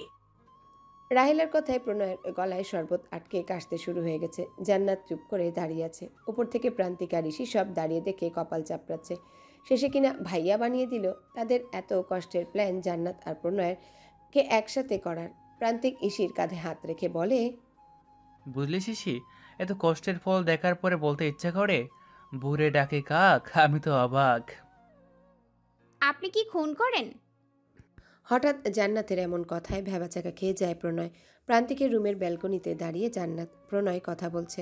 দুইজনকে এই রুমে পাঠিয়েছে ইসি আর প্রান্তিক মিলে। ছলে বলে কৌশলে দুইজনকে এই রুমে পাঠিয়েছে। প্রণয়কে চুপ করে থাকতে দেখে জান্নাত আবার স্বগতোক্তি করে বলে, কি হলো, বললেন না যে আপনি কি খুন করেন? খুন করা বলতে আপনি কি বুঝিয়েছেন? মানুষ খুন করা। যদি বলি না তাহলে কি বলবেন? আর যদি বলি হ্যাঁ তাহলে কি বলবেন? না বললে কখনো বিশ্বাস করব না। এতটা অবিশ্বাস করার কারণ? রাজনীতিবিদ বলতেই নির্দোষ মানুষকে খুন করা। তাই? হ্যাঁ। প্রণয় হাসে জান্নাতের দিকে তাকিয়ে। জান্নাত প্রণয়ের এই হাসির কারণ বুঝতে পারে না। লোকটা পাগল টাগল হয়ে গেল নাকি? এখানে সে হাসি পাওয়ার মতো এমন কি কথা বলেছে যে লোকটা হাসছে? প্রণয় কিছুক্ষণ চুপ থেকে আকাশপানে তাকায়। সেই দিক থেকে চোখ সরিয়ে জান্নাতের মুখশ্রীতে নিবদ্ধ করে নেত্রযুগল। সবার আগে দৃষ্টি পড়ে সেই লালচে কালো নাকের তেলটার দিকে। দৃষ্টি সরিয়ে নিয়ে বড় একটা নিঃশ্বাস ফেলে প্রণয় বলে, জুনায়েদ আঙ্কেলও তো আগে রাজনীতি করতেন, তাই না? হ্যাঁ। আঙ্কেলকে জিজ্ঞেস করে দেখবেন আঙ্কেল মানুষ খুন করতো কিনা, আর কেন খুন করতো।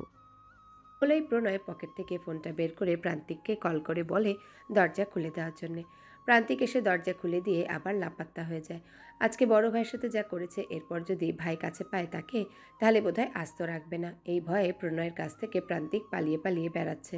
জান্নাত প্রান্তিকের ব্যালকনিতে এখনও দাঁড়িয়ে আছে আর ভাবছে প্রণয়ের বলে যাওয়া সেই শেষের কথাগুলো। কি বুঝিয়ে গেল লোকটা এসব বলে? বাবাকেও জিজ্ঞাসা কেন করতে বলল, নিজে না বলে। রাহেলার ডাকে সে কানের কাছে পৌঁছাতেই জান্নাত প্রান্তিকের রুম থেকে বের হয়। আসার পথে হঠাৎ একটা রুমের দিকে তার চোখ পড়ে। রুমের দরজাটা খোলা। জান্নাত রুমের দরজার সামনে গিয়ে দাঁড়ায়। যদিও এটা ঠিক না কারো রুমে উকি দেওয়া, কিন্তু রুমের ভিতরে একটা ব্রাউন কালারের পার্সিয়ান বিড়াল দেখে জান্নাতের ইচ্ছা করছে বিড়ালটাকে ছুঁয়ে দিতে একটু, তাই উকি দেওয়া। দরজার একদম কাছে দাঁড়িয়ে ভিতরে ভালোভাবে উকি দেয় জান্নাত। প্রণয় রুমের এদিক সেদিক ছুটছে, আর প্রণয়ের পিছন পিছন বিড়ালটাও ঘুরছে। কি কিউট! হঠাৎ প্রণয় দরজার দিকে তাকাতে জান্নাত আর প্রণয়ের চোখাচোখি হয়ে যায়। জান্নাত দ্রুত দরজা থেকে সরে চলে যায়। জান্নাতের চলে যাওয়ার দিকে তাকিয়ে প্রণয় হেসে দেয়। পুরো শহরে অন্ধকার নিমজ্জিত হয়েছে। ঘড়ির কাঁটা রাত 12টার ঘরে। আকাশে শুধু চাঁদটা উপস্থিত। তাকে পাহারা দেওয়ার জন্য আজ তার আর মেলারা নেই। আচ্ছা, চাঁদটা কি আজ বড্ড একা? হাজার রুমের ভাবনা এসে মাথায় জড়ো হচ্ছে, কিন্তু উত্তর শূন্যর কোঠায়। ব্যালকনিতে দাঁড়িয়ে আকাশের দিকে চেয়ে আছে জান্নাত। হিমেল বাতাসে সে গায়ে জাপটে পড়ছে। পুরো শরীর যেন মুহূর্তেই শীতল করে তুলেছে। পাশের ব্যালকনিতে আজ প্রণয় নেই, শূন্য শূন্য লাগছে। এতদিন নিজেও ব্যালকনিতে না আসায় এবং মিস্টার ভালোবাসাকে এতদিন না দেখায় এতটা শূন্য অনুভব হয়নি, কিন্তু আজ দেখা হওয়ায় যেন মন খুব করে চাইছে পাশের ব্যালকনির মালিক উপস্থিত থাকা দরকার, খুব দরকার। জান্নাত তপ্ত নিঃশ্বাস ফেলে ফিরে যাবে এমন সময় কিছু টুংটাং আওয়াজ কানে আসে। ঘুরে দাঁড়ায়, আবার পাশের ব্যালকনিতে নজর দেয়। এই তো মিস্টার ভালোবাসা এসেছে। উল্টো ঘুরে বসে গিটার বাজাচ্ছে, হয়তো জান্নাতকে খেয়াল করেনি এখনো। প্রণয় গিটার বাজাতে বাজাতে আস্তে সুরে গিয়ে উঠল, স্বপ্নে তার সাথে হয় দেখা, বসে বসে ভাবি তাও একা একা, সে স্বপ্নে আসে তবু স্বপ্নের চেয়েও মধুর তাকে পাওয়ার আশায়। গান গাচ্ছে আর জান্নাতকে নিয়ে হাজারো ভাবনা ভেবে চলেছে প্রণয়। মেয়েটা তাকে কল্পনায় স্বপ্নে বড্ড জ্বালায়, বাস্তবেও কম যায় না। রাজনীতি করে বলে জান্নাত তাকে খারাপ মানুষ ভাবে, তাই এড়িয়ে চলে, কথা বলতে চায় না, দেখা দিতে চায় না। কল্পনা করে নেয় জান্নাতকে প্রপোজ করবে খুব ইমপ্রেসিভভাবে। তার বিড়াল জেনিতকে দিয়ে প্রপোজ করছে জান্নাতকে, কিন্তু কল্পনা তো কল্পনায়। বাস্তবে এসব ভাবাও প্রণয়ের জন্য বিলাসিতা, কারণ জান্নাত তো তাকে পছন্দই করে না হয়তো। উত্তপ্ত নিঃশ্বাস ছাড়ে প্রণয় এসব ভেবে। জান্নাত ব্যালকনির রেলিংয়ের সাথে হেলান দিয়ে বসে বসে প্রণয়ের গান শুনছিল, যাতে প্রণয় তাকে দেখতে না পায়। জান্নাত আনমনে আওড়ায়, মিস্টার ভালোবাসা, আপনার প্রতি কেন আমার ইমোশন কাজ করে? আপনি আপনার নামের মতোই হয়তো ভালোবাসার সুরভি ছড়িয়ে দিয়েছেন। এটা ঠিক না মিস্টার ভালোবাসা। একজন খুনিয়ের প্রতি আমার ইমোশনাল হওয়া ঠিক না। ভোর 4:45 বাজে। রাতে বেলকনি রেলিংয়ের সাথে হেলান দিয়ে বসে যে প্রণয়ের গান শুনছিল, সেইভাবে ঘুমিয়ে পড়েছে জান্নাত। ঘরে এসে ঠিক করে বিছানায় শোয়া হয়নি। কাঁধ পর্যন্ত কোকড়া চুলগুলো খুলে কাঁধে এবং মুখের উপর লুটোপুটি খেলছে। ধরণী এর মাঝে এখনও অন্ধকারের বিচরণ। পাখিদের কিচিরমিচির ডাক এসে কানে বাড়ি দিচ্ছে। সুদূরে কাকও ডাকছে বোধহয়। বাসার পাশের এবং দূরের মসজিদগুলোতে মুয়াজ্জিনরা আজান দেওয়ার জন্য প্রস্তুতি নিচ্ছে। হঠাৎ হাতের পাশে নরম তুলতুলে কিছু অনুভব হতে চোখ খুলে তাকায় জান্নাত। আধো আধো অন্ধকারে সাদা কিছু চোখে পড়তে একটু চমকে যায়। মুহূর্তের মাঝে ভালো করে তাকাতে দেখে তার বিড়াল পার্সিয়া জান্নাতের হাতের পাশে বসে হাতের উপর নিজের মাথা বোলাচ্ছে আর মিউমিউ করে তার নিজস্ব শব্দ তরঙ্গিত করছে, যেন অভিমানের হাজার ঝুলি নিয়ে বসেছে জান্নাতের কাছে। সবসময় জান্নাতের পাশে ঘুমায় বিছানায়। কাল জান্নাত ব্যালকনিতে ঘুমানোতে হয়তো একা একা ঘুমিয়েছে, আর না হয় সারা বাড়ি জান্নাতকে খুঁজে এখন ব্যালকনিতে পেয়ে অভিমানের ঝুলি খুলেছে। বোবা প্রাণীদের ভালোবাসাগুলো মন কাড়া হয়ে থাকে। পার্সিয়াকে কোলে নিয়ে জান্নাত রুমে চলে আসে। ফ্রেশ হয়ে অজু করে নামাজ পড়ে নেয়। হঠাৎ কিছুর বিকট শব্দ কানে আসতেই জান্নাত দৌড়ে ব্যালকনিতে যায়। কিছুক্ষণ পর আবারও আরেকটা শব্দ আসে। শব্দটা যে গুলির এবার জান্নাত বুঝতে পেরেছে। ব্যালকনি থেকে সামনের দিকে তাকাতে দেখে 9-10 জন লোক, মুখ কালো কাপড়ে ঢাকা, হাতে গুলি নিয়ে প্রণয়ের বাসার দিকে গুলি ছুটছে। জান্নাত প্রণয়ের ব্যালকনির দিকে তাকাতেই চোখ যেন কপালে উঠে গেছে। প্রণয় গুলি হাতে ওই মানুষগুলোর দিকে তাক করে আছে। হঠাৎ প্রণয়ের চোখ পড়ে পাশের ব্যালকনি জান্নাতের দিকে। জান্নাত কিছু বুঝে ওঠার আগে প্রণয় ব্যালকনির রেলিং টপকে জান্নাতের ব্যালকনিতে আসে। জান্নাতকে ধরে নিচে বসে যায় মাথা নামিয়ে। জান্নাত প্রণয়ের বুকের ঢিপ ঢিপ আওয়াজটা স্পষ্ট শুনতে পাচ্ছে, যা খুব দ্রুত চলছে। প্রণয় জান্নাতকে নিচে বসে একটু মাথা তুলে বাইরের লোকগুলোর দিকে একটা গুলি করে। কিছুক্ষণ পরেই সব কিছু ঠান্ডা হয়ে যায়। জান্নাত নীরব হয়ে নিজের ঘরে চলে আসে।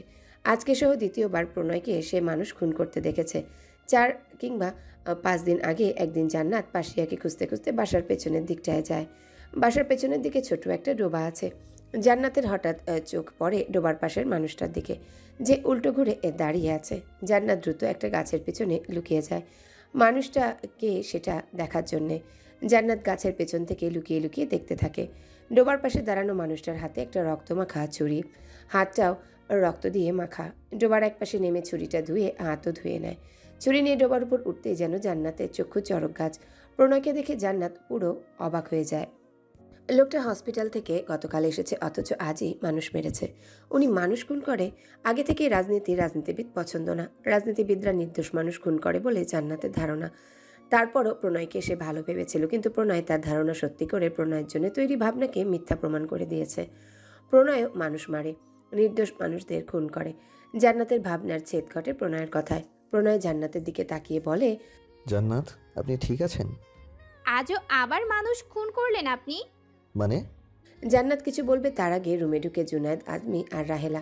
প্রণয়কে দেখে অবাক হয় কিছুটা। জুনায়েদ আজমি প্রণয়কে উদ্দেশ্য করে বলে, প্রণয় বাবা, তুমি এখানে? বাইরে গুলির আওয়াজ শুনলাম মনে হলো। আঙ্কেল, রাফসান মির্জার লোকেরা অ্যাটাক করেছে কিছুক্ষণ আগে। জান্নাত বেলকনিতে ছিল, তার গায়ে গুলি লাগতো যেইভাবে দাঁড়িয়েছিল, তাই আমি বেলকনির রেলিং টপকে এখানে চলে আসি। এখন রাফসান মির্জার লোকেরা চলে গেছে, চলে যায়নি ঠিক, আমার গার্ডদের কবলে বন্দি তারা। প্রণয়ের কথায় রাফসান মির্জা দীর্ঘ নিঃশ্বাস ত্যাগ করে। প্রণয়ের উদ্দেশ্যে স্বগতোক্তি করে বলে, নির্বাচনের আর কয়দিন বাকি? আর 8 দিন পরেই নির্বাচন আঙ্কেল। তুমি সাবধানে থেকো বাবা, এই কয়টা দিন। রাফসান মির্জা এখন পুরো দমে চাইবে তোমাকে শেষ করার জন্য। জি আঙ্কেল। উনি একজন খুনি আব্বু। হঠাৎ জান্নাতের এমন কথায় বিচলিত হয়ে যায় উপস্থিত 3 জন মানুষ। প্রণয় জুনায়েদ আজমির দিকে তাকিয়ে বলে, আঙ্কেল, আপনার মেয়েকে একটু বুঝান। তার ধারণা রাজনীতি করছি মানে আমি নির্দয় মানুষদের নাকি খুন করছি। উনি আমাকে খুনি তকমা দিচ্ছে। জুনায়েদ আজমি বলতেই প্রণয় আবার বেলকনির রেলিং টপকে চলে যায়। রাহেলা নিচে চলে যায় নাস্তা রেডি করতে। আল্লাদিকে ঘুম থেকে তুলে নিয়ে যায়। জুনায়েদ আজমি গিয়ে মেয়ের পাশে বসে, জান্নাতের মাথায় হাত বুলিয়ে দেয়। জান্নাত বাবার বুকে মাথা রেখে চুপ করে থাকে। জুনায়েদ আজমিকে জান্নাত কিছুক্ষণ নীরব থেকে বলে, আব্বু, তুমি তো রাজনীতি করেছো, কখনো মানুষ খুন করেছো? জান্নাতের কথায় জুনায়েদ আজমি সাবলীলভাবে উত্তর দেয়। জুনায়েদ আজমির মুখোচ্চারিত হ্যাঁ শব্দটা শুনে জান্নাত কিছুক্ষণের জন্য স্তব্ধ হয়ে যায়। কিয়ৎক্ষণ নীরবতার মধ্যে কাটিয়ে আবারও বলে, কেন খুন করতে আব্বু? দেখ আম্মু, রাজনীতি মানেই যে খারাপ তেমনটা, ঠিক তেমনই রাজনীতিবিদ মানেই যে সবাই অসৎ পথ অনুসরণ করে তেমনও না। রাজনীতির মধ্যে কেউ চায় জনগণের সেবা করতে, আবার কেউ চায় জনগণের উপর স্বৈরাচারী শাসন চালাতে। আর যে চায় জনগণের সেবা করতে সে যদি নির্বাচনে সফল হয়, তাহলে তো অন্যজন স্বৈরাচারী শাসন চালাতে পারবে না। তাই তারা যে সেবা করতে চায় তাকে মারার জন্য বিভিন্নভাবে ওত পেতে থাকে, মারার চেষ্টা করে। জনগণকে ক্ষতির হাত থেকে বাঁচাতে হলে 1-2টা মানুষ মারতে হয়। আর যেসব মানুষগুলোকে মারা হয় তারা কোনো নির্দোষ মানুষ থাকে না, তারা বিরোধী দলীয় লোক থাকে। উদাহরণ হিসেবে প্রণয় আর রাফসান মির্জার কথাই বলি। 2 জনেই চায় এমপি পদে নির্বাচনে দাঁড়ানোর জন্য। 2 জনেই চায় এমপি পদবিতে নির্বাচনে দাঁড়ানোর জন্য, কিন্তু 2 জনের উদ্দেশ্য আলাদা। প্রণয়ের উদ্দেশ্য গরিব দুস্থ মানুষগুলোকে সাহায্য করা, পাশে দাঁড়ানোর, সরকার থেকেও যাতে মানুষগুলো সাহায্য পায়। আর রাফসান মির্জার উদ্দেশ্য হলো সংসদ সদস্য হওয়া, গরিব দুঃখী মানুষগুলোর উপর শাসন করা, সরকার থেকে পাওয়ার সব কিছু নিজে ভোগ করা। কিন্তু প্রণয় যদি এখন এই নির্বাচনে সফল হয়ে যায়, তাহলে তার সব কিছু বিফলে যাবে। তাই তো বারবার লোক পাঠাচ্ছে প্রণয়কে মারার জন্য। আর সেই লোকগুলো থেকেই নিজেকে বাঁচানোর জন্য প্রণয় তাদের 1-2 জনকে খুন করেছে। কোনো নির্দোষ মানুষকে খুন করেনি। প্রাণ বাঁচানো ফরজ। রাজনীতি যখন করতাম তখন আমিও বিরোধী দলের মানুষ মেরেছি আম্মু। বুঝলি আম্মু এবার? রাজনীতিবিদ মানেই যে সবাই নির্দোষ মানুষকে খুন করে এমনটা নয়। এমন হলে তো তোর বাবাও খুনি। তোর মা জানে সব। আমার পাশে থেকেছে, তবুও তোর মা কখনো আমাকে তোর মা খুনি বলেনি, কারণ তোর মা জানে আমি কোনো নির্দোষ মানুষকে মারিনি। বলে জুনায়েদ থামে। জান্নাত এতক্ষণ চুপ করে সবকিছু শুনলেও তার বাবার শেষের কথাগুলোতে অবাক হয়। এখানে তার আম্মুর কথা আসছে কেন? বিশ্বাস অবিশ্বাস ভুলের কথাও বা আসছে কেন? আমার সাথে তো মিস্টার ভালোবাসার সাথে কোনো সম্পর্ক নেই। হ্যাঁ, হয়তো দুজনের মাঝে 2 জনকে নিয়ে একটু বেশি না একটু ভালো লাগা জন্ম নিয়েছে, তাই বলে আব্বু আম্মুকে নিয়ে কি বোঝাতে চাইলো? জুনায়েদ আজমির কথায় জান্নাতের ভাবনার চাদরে ছেদ ঘটে। জুনায়েদ আজমি মেয়ের মাথায় হাত বুলিয়ে দিয়ে বলে, আশা করি আমি যা বলেছি বুঝতে পেরেছিস আম্মু। ছেলেটাকে আর খুনি সম্বোধন করিস না। তুই ওকে আর খুনি বললে আমিও তোর আম্মুকে বলবো আমাকে খুনি বলে ডাকতে। জুনায়েদ আজমির কথায় জান্নাত অবাক হয়ে বলে, আশ্চর্যজনিত আমি আব্বু, এখানে আবার আম্মু আসছে কেন? আর আমি ওনাকে খুনি বললে তুমি কেন আম্মুকে বলবে তোমাকে খুনি বলতে? তোমার আর আম্মুর মাঝে তো একটা সম্পর্ক আছে, আমাদের মাঝে তো কোনো সম্পর্ক নেই। তাহলে আম্মু আর তোমাকে দিয়ে কি বোঝাতে চাইছো তুমি? সেটা সময় হলেই বুঝতে পারবে। বলে জুনায়েদ আজমি মুচকি এসে চলে যায়। জান্নাত এখনো তবদা খেয়ে বসে আছে। কি বুঝাতে চাচ্ছে তার আব্বু কিছুই মাথায় আসছে না। আল্লাদি কফি হাতে জান্নাতের রুমে এসেছে জান্নাতকে কফি দিতে। জান্নাত কফি হাতে নিয়ে ব্যালকনিতে যায়। না, প্রণয় নেই। আবার রুমে চলে আসে। আল্লাদি জান্নাতের রুমে ঝাড় দিচ্ছে আর গান গাইছে। ও বন্ধু বেবি ট্যাক্সি, ও বন্ধু বেবি ট্যাক্সি, কই রইলা রে, এসো এসো এ আল্লাদির কাছে। আল্লাদির গান শুনে জান্নাতের বিষম লেগে গেল। এটা কোনো গান? অকালে গানটাকে নির্মম অত্যাচার করে মেরে ফেলল আল্লাদি। সহজ কথায় বোঝা যায় গানটাকে ধর্ষণ করেছে। পার্টি অফিসে আফজাল সাহেব সহ আরও বেশ কিছু লোকের মাঝে এই মিটিংয়ে উপস্থিত আছে প্রণয়। আর 7 দিন পরেই নির্বাচন, তা নিয়ে সবাই মিলে গুরুত্বপূর্ণ মিটিংয়ে বসেছে। কি করলে ভালো হবে সেসব নিয়ে সবাই সবার মতামত দিচ্ছে। সুষ্ঠুভাবে যেন নির্বাচন হয় তা নিয়েও আলোচনা চলছে। সবার মাঝে থেকে আজাদ নামের একজন আফজাল সাহেবের উদ্দেশ্যে বলে ওঠে। প্রণয় হেসে উঠে বলে, আজাদ সাহেব, ঝগড়া করলে কমে না, বরং বাড়ে। আমি যদি এখন নির্বাচনের আগে রাফসান মির্জার বিরুদ্ধে পদক্ষেপ নিতে যাই তাহলে ও আরও ক্ষেপে যাবে। জনসাধারণ মানুষগুলোকে মারতেও 2 বার ভাববে না। নির্বাচনের দিন ঝামেলা করার প্রবণতা আরও বেড়ে যাবে, কারণ তখন আমার উপর তার ক্ষোভটা অধিক পরিমাণে থাকবে। সেই ক্ষোভ থেকেই হয়তো নির্বাচনে জাল ভোটও তৈরি করতে পারে। থাকুক না সে তার মতো, যা ইচ্ছা করুক, আমিও দেখতে থাকি। আল্লাহ ভাগ্যে যা রেখেছে তাই হবে। আমার উপর অ্যাটাক করতে করতে এক সময় সে ক্লান্ত হয়ে যেতে পারে। প্রণয়ের কথায় আজাদ সাহেব চোখ মুখ কুঁচকে ফেলে। সবকিছুতে প্রণয়ের এমন শান্ত থাকা তার পছন্দ না। আফজাল সাহেব প্রণয়ের কথার বিপরীতে বলে ওঠে, তা ঠিক আছে, কিন্তু তারপরেও তুমি সাবধানে থেকে। প্রণয় এই পর্যন্ত 3 বারই ইমারতের উপরে অ্যাটাক হয়েছে। ভাগ্যক্রমে আল্লাহ হেফাজত করেছেন। হঠাৎ প্রণয়ের ফোনটা ভাইব্রেট করে উঠতে প্রণয় ফোন রিসিভ করে কানে ব্লুটুথ লাগিয়ে কানেক্ট করে নেয়। সবার আলগোছে একবার ফোনের দিকে তাকিয়ে দেখে সুজন ফোন দিয়েছে। ওপাশ থেকে সুজন বলে ওঠে, প্রণয় ভাই, লামিয়া সুলতানা মারা গেছে। মারা যায়নি, মেরে ফেলা হয়েছে। হোয়াট? বলে প্রণয় চেয়ার ছেড়ে উঠে দাঁড়িয়ে যায়। মিটিং রুমের উপস্থিত সবাই প্রণয়ের দিকে তাকিয়ে আছে। প্রণয় সবার দিকে একবার চোখ বুলিয়ে নিয়ে কলটা কেটে দেয়। আফজাল সাহেবকে উদ্দেশ্য করে বলে, স্যার, ইটস আর্জেন্ট, ইমিডিয়েটলি আমাকে একটু বের হতে হবে। আফজাল ভ্রুকুটি কুঁচকে ফেলে। উৎকণ্ঠিতভাবে প্রণয়ের উদ্দেশ্যে বলে, কোনো সমস্যা? প্রণয়, কি হয়েছে? স্যার, আমি আপনাকে পরে এসে সব বলছি। বলেই প্রণয় আর কিছু শোনার অপেক্ষায় দাঁড়িয়ে না থেকে বের হতে নিলেই পেছন থেকে আজাদ সাহেবের কথা এসে কানে লাগে। আজাদ সাহেব বলে ওঠে। প্রণয় পিছন ঘুরে তাকায়। আজাদ সাহেবের দিকে তাকিয়ে বলে, যার মন কলুষিত তার কাছে শুধু আমি কেন, প্রতিটা ভালো কিংবা সৎ মানুষকেই খারাপ মনে হবে। এটা নতুন কিছু না, তবে আপনার দ্বারা আবার প্রতিফলন হলো আর কি। বলেই প্রণয় বেরিয়ে যায়। আফজাল সাহেব আজাদ সাহেবের দিকে তীক্ষ্ণ দৃষ্টিতে তাকিয়ে আছে। আজাদ সাহেবের কথাবার্তা আফজাল সাহেবের পছন্দ না। লামিয়া সুলতানার ছোট জরাজীর্ণ ঘরের চারপাশে মানুষের অবস্থান। ঘরের ভিতর পড়ে আছে লামিয়া সুলতানার নিথর দেহ, লাশ হয়ে পড়ে আছে। ঘরের ভিতরে প্রণয়, রিফাত, সজীব, সুজন আর পুলিশের লোক, মিডিয়ার লোকও আছে। তারা তাদের মতো কাজ করে যাচ্ছে। প্রণয়ের মাথায় আসছে কে মেরেছে লামিয়া সুলতানাকে। লামিয়া সুলতানা লাবণ্যর মা। কিছুদিন আগে প্রণয়রা লামিয়ার বাসায় এসেছিল। লাবণ্যকে তাদের সাথে নিয়ে যায় লামিয়ার অনুমতি নিয়ে। লাবণ্যর চিকিৎসা চলছে বর্তমানে, তবে সেটা এখনো পর্যন্ত বাইরের কেউ জানে না। লামিয়া এতদিন মেয়ের সাথেই ছিল, গতকাল কোনো এক প্রয়োজনে বাসায় এসেছে, আর হয়তো কেউ সেটা কোনোভাবে জানতে পেরে এসেছে। লামিয়াকে মেরে দিয়েছে। পুলিশের কথায় প্রণয়ের ভাবনার চাদরে ফুটো হয়ে স্তম্ভিত ফিরে আসে।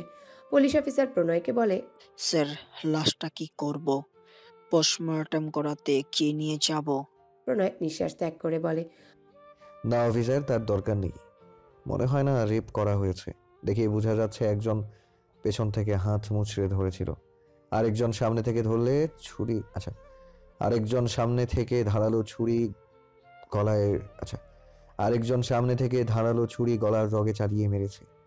হাতের মধ্যে ভালো করে দেখুন, আঙ্গুলের ছাপ পড়ে আছে।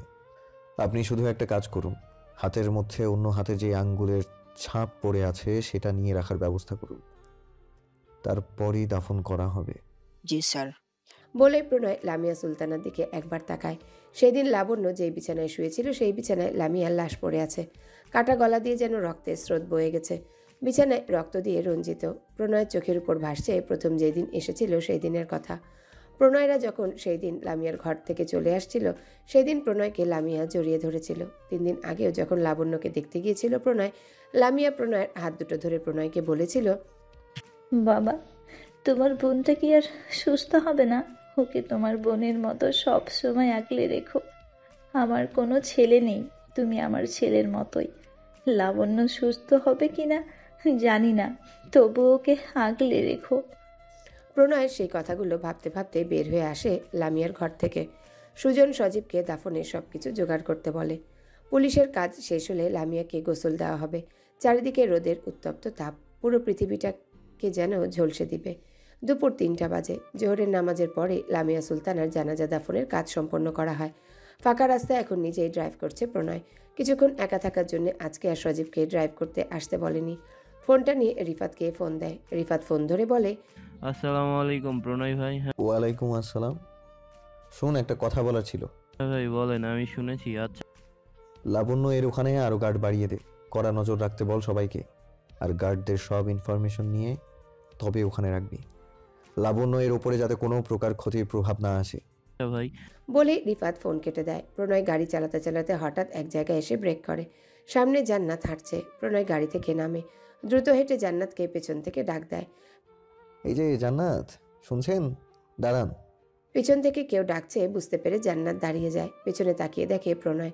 ভ্রুকুটি কুচকে তাকিয়ে থাকে। প্রণয় জান্নাতের সামনে এসে দাঁড়িয়ে বড় করে কয়েকটা নিঃশ্বাস ফেলে বলে, আপনাকে কতবার ডেকেছি, দাঁড়ালেন না কেন?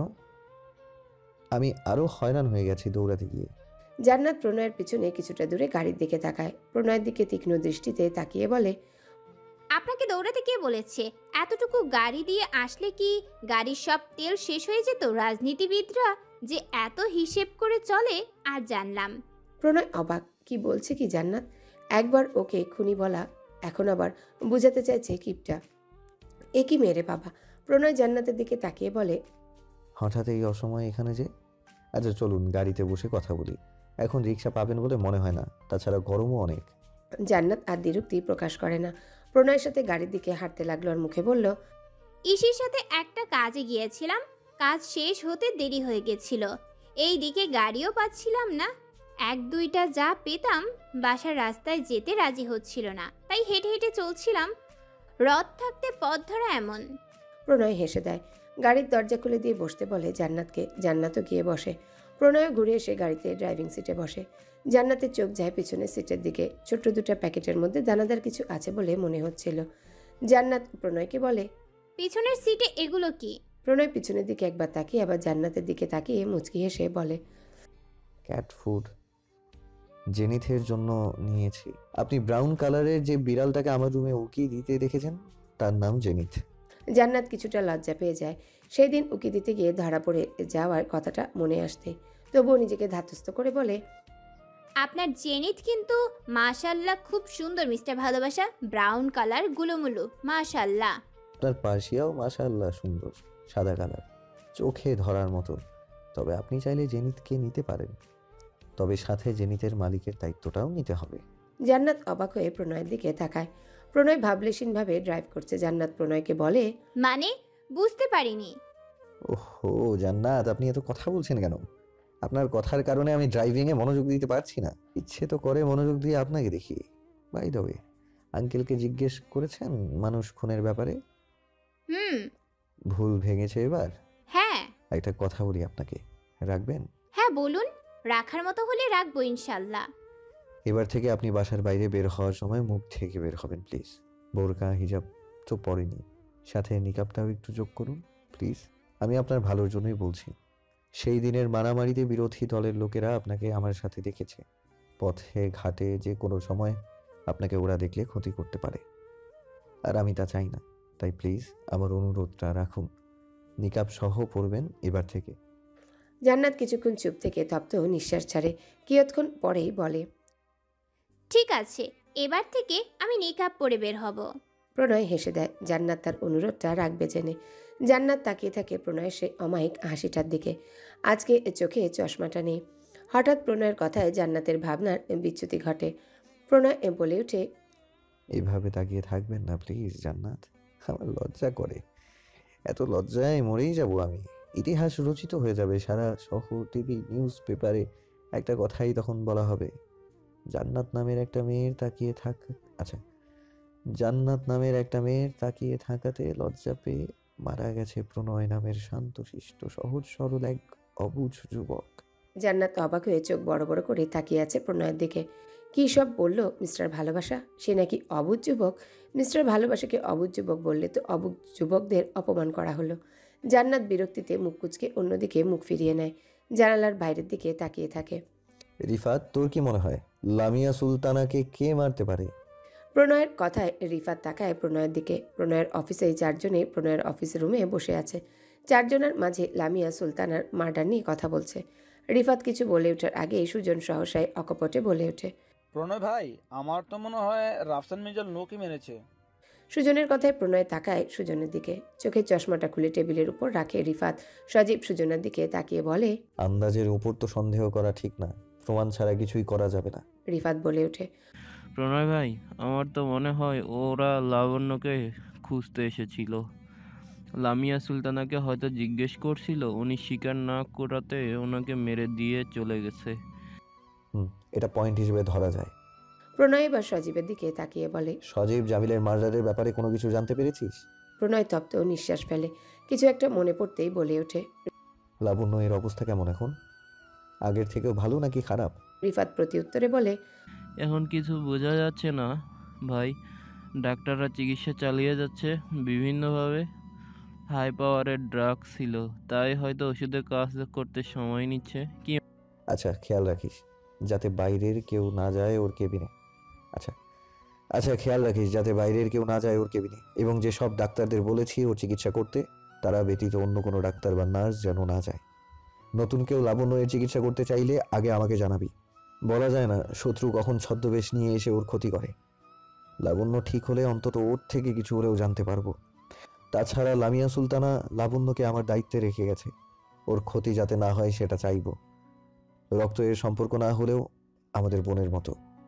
প্রণয়ের কথায় সুজন একটু কেসে উঠে বলে, প্রণয় ভাই সবার বোনের মতো? সজীবের কথায় সুজন মুখ ফ্যাকাশে করে প্রণয়ের দিকে তাকিয়ে বলে, ভাই শুধু আপনাদের তিনজনের বোনের মতো হলে হয় না, মানে আমি বাদে সবার বোনের মতো হলে হয় না। তোমার সমস্যা কি? তোমার বোনের মতো ভাবতে এত আপত্তি কিসের? চুপ করবি তোরা তিনজন। লাবণ্য অসুস্থ, হসপিটালে বেডে শুয়ে আছে, আর তোরা তাকে নিয়ে এখানে ঝগড়া করছিস। প্রণয়ের ধমকে তিনজনাই চুপ হয়ে যায়। আর কোনো কথা না বলে তিনজনে প্রণয়ের কেবিন থেকে বের হয়ে যায়। যে যার কাজে চলে যায়। প্রণয় চেয়ারে হেলান দিয়ে চোখ বন্ধ করে বসে। মাথার মধ্যে এসে ভর করছে নানান চিন্তাভাবনা। সব যেন কেমন গুলিয়ে যাচ্ছে। লাবণ্য যতদিন না ঠিক হচ্ছে ততদিন পর্যন্ত কিছুই ঠিকমতো বলা যাচ্ছে না। জান্নাত ভার্সিটিতে আজকে জুরাইন স্কুলে যায়নি। বিষণ্ণ মন নিয়ে বসে আছে সে। পাখির সাথে তার ঠিকমতো দেখা হচ্ছে না এখন। আর জুরাইন এর ধারণা পাখি তাকে ইগনোর করছে, তার ভালোবাসার মূল্য দিতে চায় না। পাখির এই অবহেলায় সে সারাক্ষণ বিষণ্ণ হয়ে থাকে। সন্ধ্যায় প্রান্তিক আসে জুরাইনকে পড়াতে। জান্নাত বাসার ছাদে গেছে। পার্সিয়া জান্নাতকে কিছুক্ষণ রুমে ডেকে ডেকে খুঁজেছে হয়তো। জুরাইনের রুমে এসে প্রান্তিকের পায়ের কাছে বসে ডাকতেই প্রান্তিক জুরাইনকে পড়তে বলে। পার্সিয়াকে কোলে তুলে নেয়। জুরাইন পার্সিয়ার দিকে চোখ মুখ কুচকে তাকায় বিরস মুখে। প্রান্তিককে বলে, ভাইয়া, ওকে আমার ঘরে আসতে বারণ করুন। ওকে দেখলে আমার কষ্টটা বেশ দ্বিগুণ হয়। প্রান্তিক অবাক হয়ে তাকায় জুরাইনের দিকে। এই বোবা প্রাণী আবার কিসের কষ্ট দেয় জুরাইনকে? পরক্ষণেভাবে হয়তো পার্সিয়া আছাড় দিয়েছে জুরাইনকে, তাই বলে, জুরাইন, পার্সিয়া কি তোমাকে আঁচড় কেটেছে কোথাও? হ্যাঁ, আমার হৃদয়ে। মানে? আজ 3টা দিন আমি পাখিকে দেখি না। ওকে দেখলে আমার পাখির কথা মনে পড়ে যায়। প্রান্তিক অবাক হয়ে বলে, কেন, ওর চেহারা পাখির প্রতিচ্ছবি বেশি ওঠে নাকি? হ্যাঁ, ওর নাম পার্সিয়া, আমার পাখির নাম পাখি। দুইজনের নামের প্রথমে পা আছে, তো ওকে পার্সিয়া বলতে গেলে আমার পাখির কথা মনে পড়ে যায়। প্রান্তিক অবাক নেত্রে তাকিয়ে আছে। তার এখন কেমন রিয়াকশন দেওয়া উচিত হয়তো ভুলে গেছে। কিছুক্ষণ পর প্রান্তিক বলে ওঠে, ঠিক আছে জুরাইন, তাহলে তুমি একটা কাজ করতে পারো। কি ভাইয়া? পার্সিয়াকে এবার থেকে তুমি টাংশিয়া বলে ডাকবে, তাহলে আর পাখির কথা মনে পড়বে না। টাংশিয়া? হ্যাঁ, পার্সিয়ার প্রথম পা আছে, পা মানে ঠ্যাং, তাই ঠাংশিয়া বলবা। আচ্ছা ঠিক আছে ভাইয়া, পাখিকে ভোলার জন্য যা করতে হয় আমি করব। পাখি আমার ভালোবাসার মূল্য দেয়নি, তার কথা কেন মনে রাখবো? আমি রাখবো না, আর কখনো মনে রাখবো না। বলেই জুরাইন চেয়ার ছেড়ে উঠে রুমের বাইরে চলে আসে। আর প্রান্তিক যেন তাজ্জব বনে গেল, হাঁ হয়ে আছে। উসিলা দেখিয়ে না পারার জন্যে চলে গেল জুরাইন। 1 নম্বরে পড়াচোর। রাত 12টা বাজে। জান্নাতের বাসার ড্রয়িং রুমে প্রণয়, জুনায়েদ, আজমি, শাহরিয়ার, পাভেল 3জনে বসে রাজনীতি বিষয়ক কিছু নিয়ে ডিসকাস করছে। জান্নাত পানির বোতল হাতে নিয়ে নেমে এলো পানি নেওয়ার জন্যে। জুনায়েদ, আজমি মেয়েকে দেখেই ডাক দিলেন নিজের কাছে। ফুলাতে কামিজ আর চুড়িদার পরা জান্নাত, মাথায় ওড়না পেঁচানো। বাবার ডাকে সেই দিকে যায়। এখনও প্রণয় আর পাবেলকে খেয়াল করেনি। ঘুম ঘুম চোখে জুনায়েদ আজমির পাশে বসে জুনায়েদ আজমির বুকে মাথা রাখলো। তিনিও মেয়েকে এক হাতে জড়িয়ে মাথায় হাত বুলিয়ে দিতে দিতে বলল, আচ্ছা, তাহলে পানি নিয়ে ঘরে যাও, ঘুমাও, বেশি রাত জেগো না। আপনি সত্যি আমাকে পাগল করে দিবেন। বলেই জান্নাত উঠে দাঁড়ায়। এতক্ষণে প্রণয়ের দিকে চোখ পড়ে তার। সাদা পাঞ্জাবি পাজামা পরে বসে আছে এখনো। লোকটার কি একটুও ক্লান্তি নেই ভেবে পায় না জান্নাত। সারাক্ষণ পার্টি অফিস, নির্বাচন আর নিজস্ব অফিস নিয়ে ছোটাছুটি। নিজের খেয়ালটা রাখে কখন মানুষটা? এলোমেলো উস্কো খুস্কো চুলে জান্নাতের দিকে তাকিয়ে আছে প্রণয়। জান্নাতের খুব করে ইচ্ছে করছে লোকটার এলোমেলো চুলগুলো আরেকটু এলোমেলো করে দিতে, হাত দিয়ে ছুঁয়ে দিতে। বলতে ইচ্ছে করে, এতটা কেয়ারলেস কেন আপনি মিস্টার ভালোবাসা? সারাদিন কাজ নিয়ে পড়ে থাকেন, একটু নিজের যত্ন নেন না আপনি। কথাগুলো ওই মুখেই থেকে যায়, প্রকাশ করে না। চোখ নামিয়ে ডাইনিং টেবিল থেকে বোতল ভর্তি পানি ভরে নিজের ঘরে চলে যায় জান্নাত। এতক্ষণ জান্নাতের সদ্য ঘুম থেকে উঠে আসা চেহারার দিকে তাকিয়েছিল প্রণয়। মেয়েটার ঘুম জড়ানো কণ্ঠ, চেহারায়ও যেন অন্যরকম নেশা লেগে যায়। প্রণয় আনমনেই ভেবে ওঠে, কি দরকার ছিল ঘুম জড়ানো চেহারায় আমার সামনে আসার? এখন আপনাকে কাছে পাওয়ার আকাঙ্ক্ষা যে আমার বহু গুণ বেড়ে গেল। আপনি সত্যি নেশাক্তময়ী ঘুম কন্যা। শাহরিয়ার, পাবেল আর জুনায়েদ আজমি প্রণয়কে একের পর এক কথা বলছে। প্রণয়ের সেই দিকে খেয়াল নেই। ওনারা দুইজনও খেয়াল করেনি প্রণয়ের যে তাদের কথায় মনোযোগ নেই। কিছুক্ষণ পরে শাহরিয়ার পাবেল ছেলের উদ্দেশ্যে বলে, রাফসান মির্জাকে যখন 3বার অ্যাটাক করেছে, তাহলে আরও করতে পারে। তোকে সাবধানে থাকতে হবে আরও। কি বললাম বুঝতে পারছিস? শাহরিয়ার পাবেলের কথায় প্রণয়ের মনোযোগ নেই। সে আনমনেই বলে ওঠে, আব্বু, আমি বিয়ে করব। হুট করে গুরুত্বপূর্ণ কথার মাঝে প্রণয় বিয়ের কথা বলায় জুনায়েদ আজমি, শাহরিয়ার পাবেল দুজনের প্রণয়ের দিকে তাকিয়ে আছে। চোখ যেন তাদের কোটর থেকে বেরিয়ে আসবে। প্রণয় ভাই, রহিমা বেগমকে ধরে আনছি। সজীব আর সুজন বাইরে, ওনার পাশে আছে। রিফাতের কথায় প্রণয় তাকায়। রিফাতের দিকে তাকিয়ে বলে, ওনাকে আমার কেবিনে নিয়ে আয়। আচ্ছা ভাই।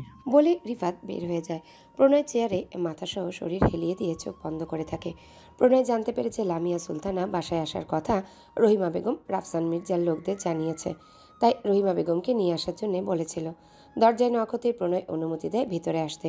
রিফাত, সজীব, সুজন রহিমা বেগমকে নিয়ে প্রণয়ের কেবিনে ঢোকে। প্রণয় একটু টানটান হয়ে চেয়ারে বসে।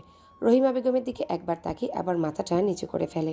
রিফাতকে কিছু একটা ইশারা করতে রিফাত রহিমা বেগমকে একটা চেয়ারে বসায়। তারা তিনজনে চেয়ারের পাশে দাঁড়িয়ে থাকে। প্রণয় এসে রহিমা বেগমের সামনে একটা চেয়ারে বসে টেবিল থেকে পানির গ্লাসটা নিয়ে রহিমা বেগমের হাতে দেয়। তিনি কাঁপা কাঁপা হাতে পানির গ্লাসটা নিয়ে এক নিঃশ্বাসে সবটুকু পানি পান করে। সুজন রহিমা বেগমের হাত থেকে গ্লাসটা নিয়ে রেখে আবারও এসে পাশে দাঁড়ায়। রহিমা বেগমের চোখে ভয়, মুখ ফ্যাকাশে হয়ে গেছে ভয়। প্রণয় মুচকি এসে রহিমা বেগমকে বলে, আসসালামু আলাইকুম আন্টি, ভালো আছেন? প্রণয়ের এহেন আচরণে রহিমা বেগম চোখ তুলে তাকায়, কিছু বলে না। প্রণয় সালামের উত্তরও নেয়। প্রণয়ের এমন শান্ত কথা বরাবরই রিফাতের বিরক্ত লাগে। তার এক কথা, অন্যায়কারীর সাথে কেন এত শান্ত কথা বলবে প্রণয় ভাই? কয়েক ঘা দিয়ে দিলেই তো হয়। রিফাত বিরক্তটা এবার প্রকাশ করে প্রণয়কে বলেই ফেলে, প্রণয় ভাই, এই মহিলার সাথে এত মশলা মাখিয়ে কথা বলার কি দরকার? ঠাস করে একটা দিয়ে দিবেন, দেখবেন সব সত্যি বের করে দিবে মুখ দিয়ে।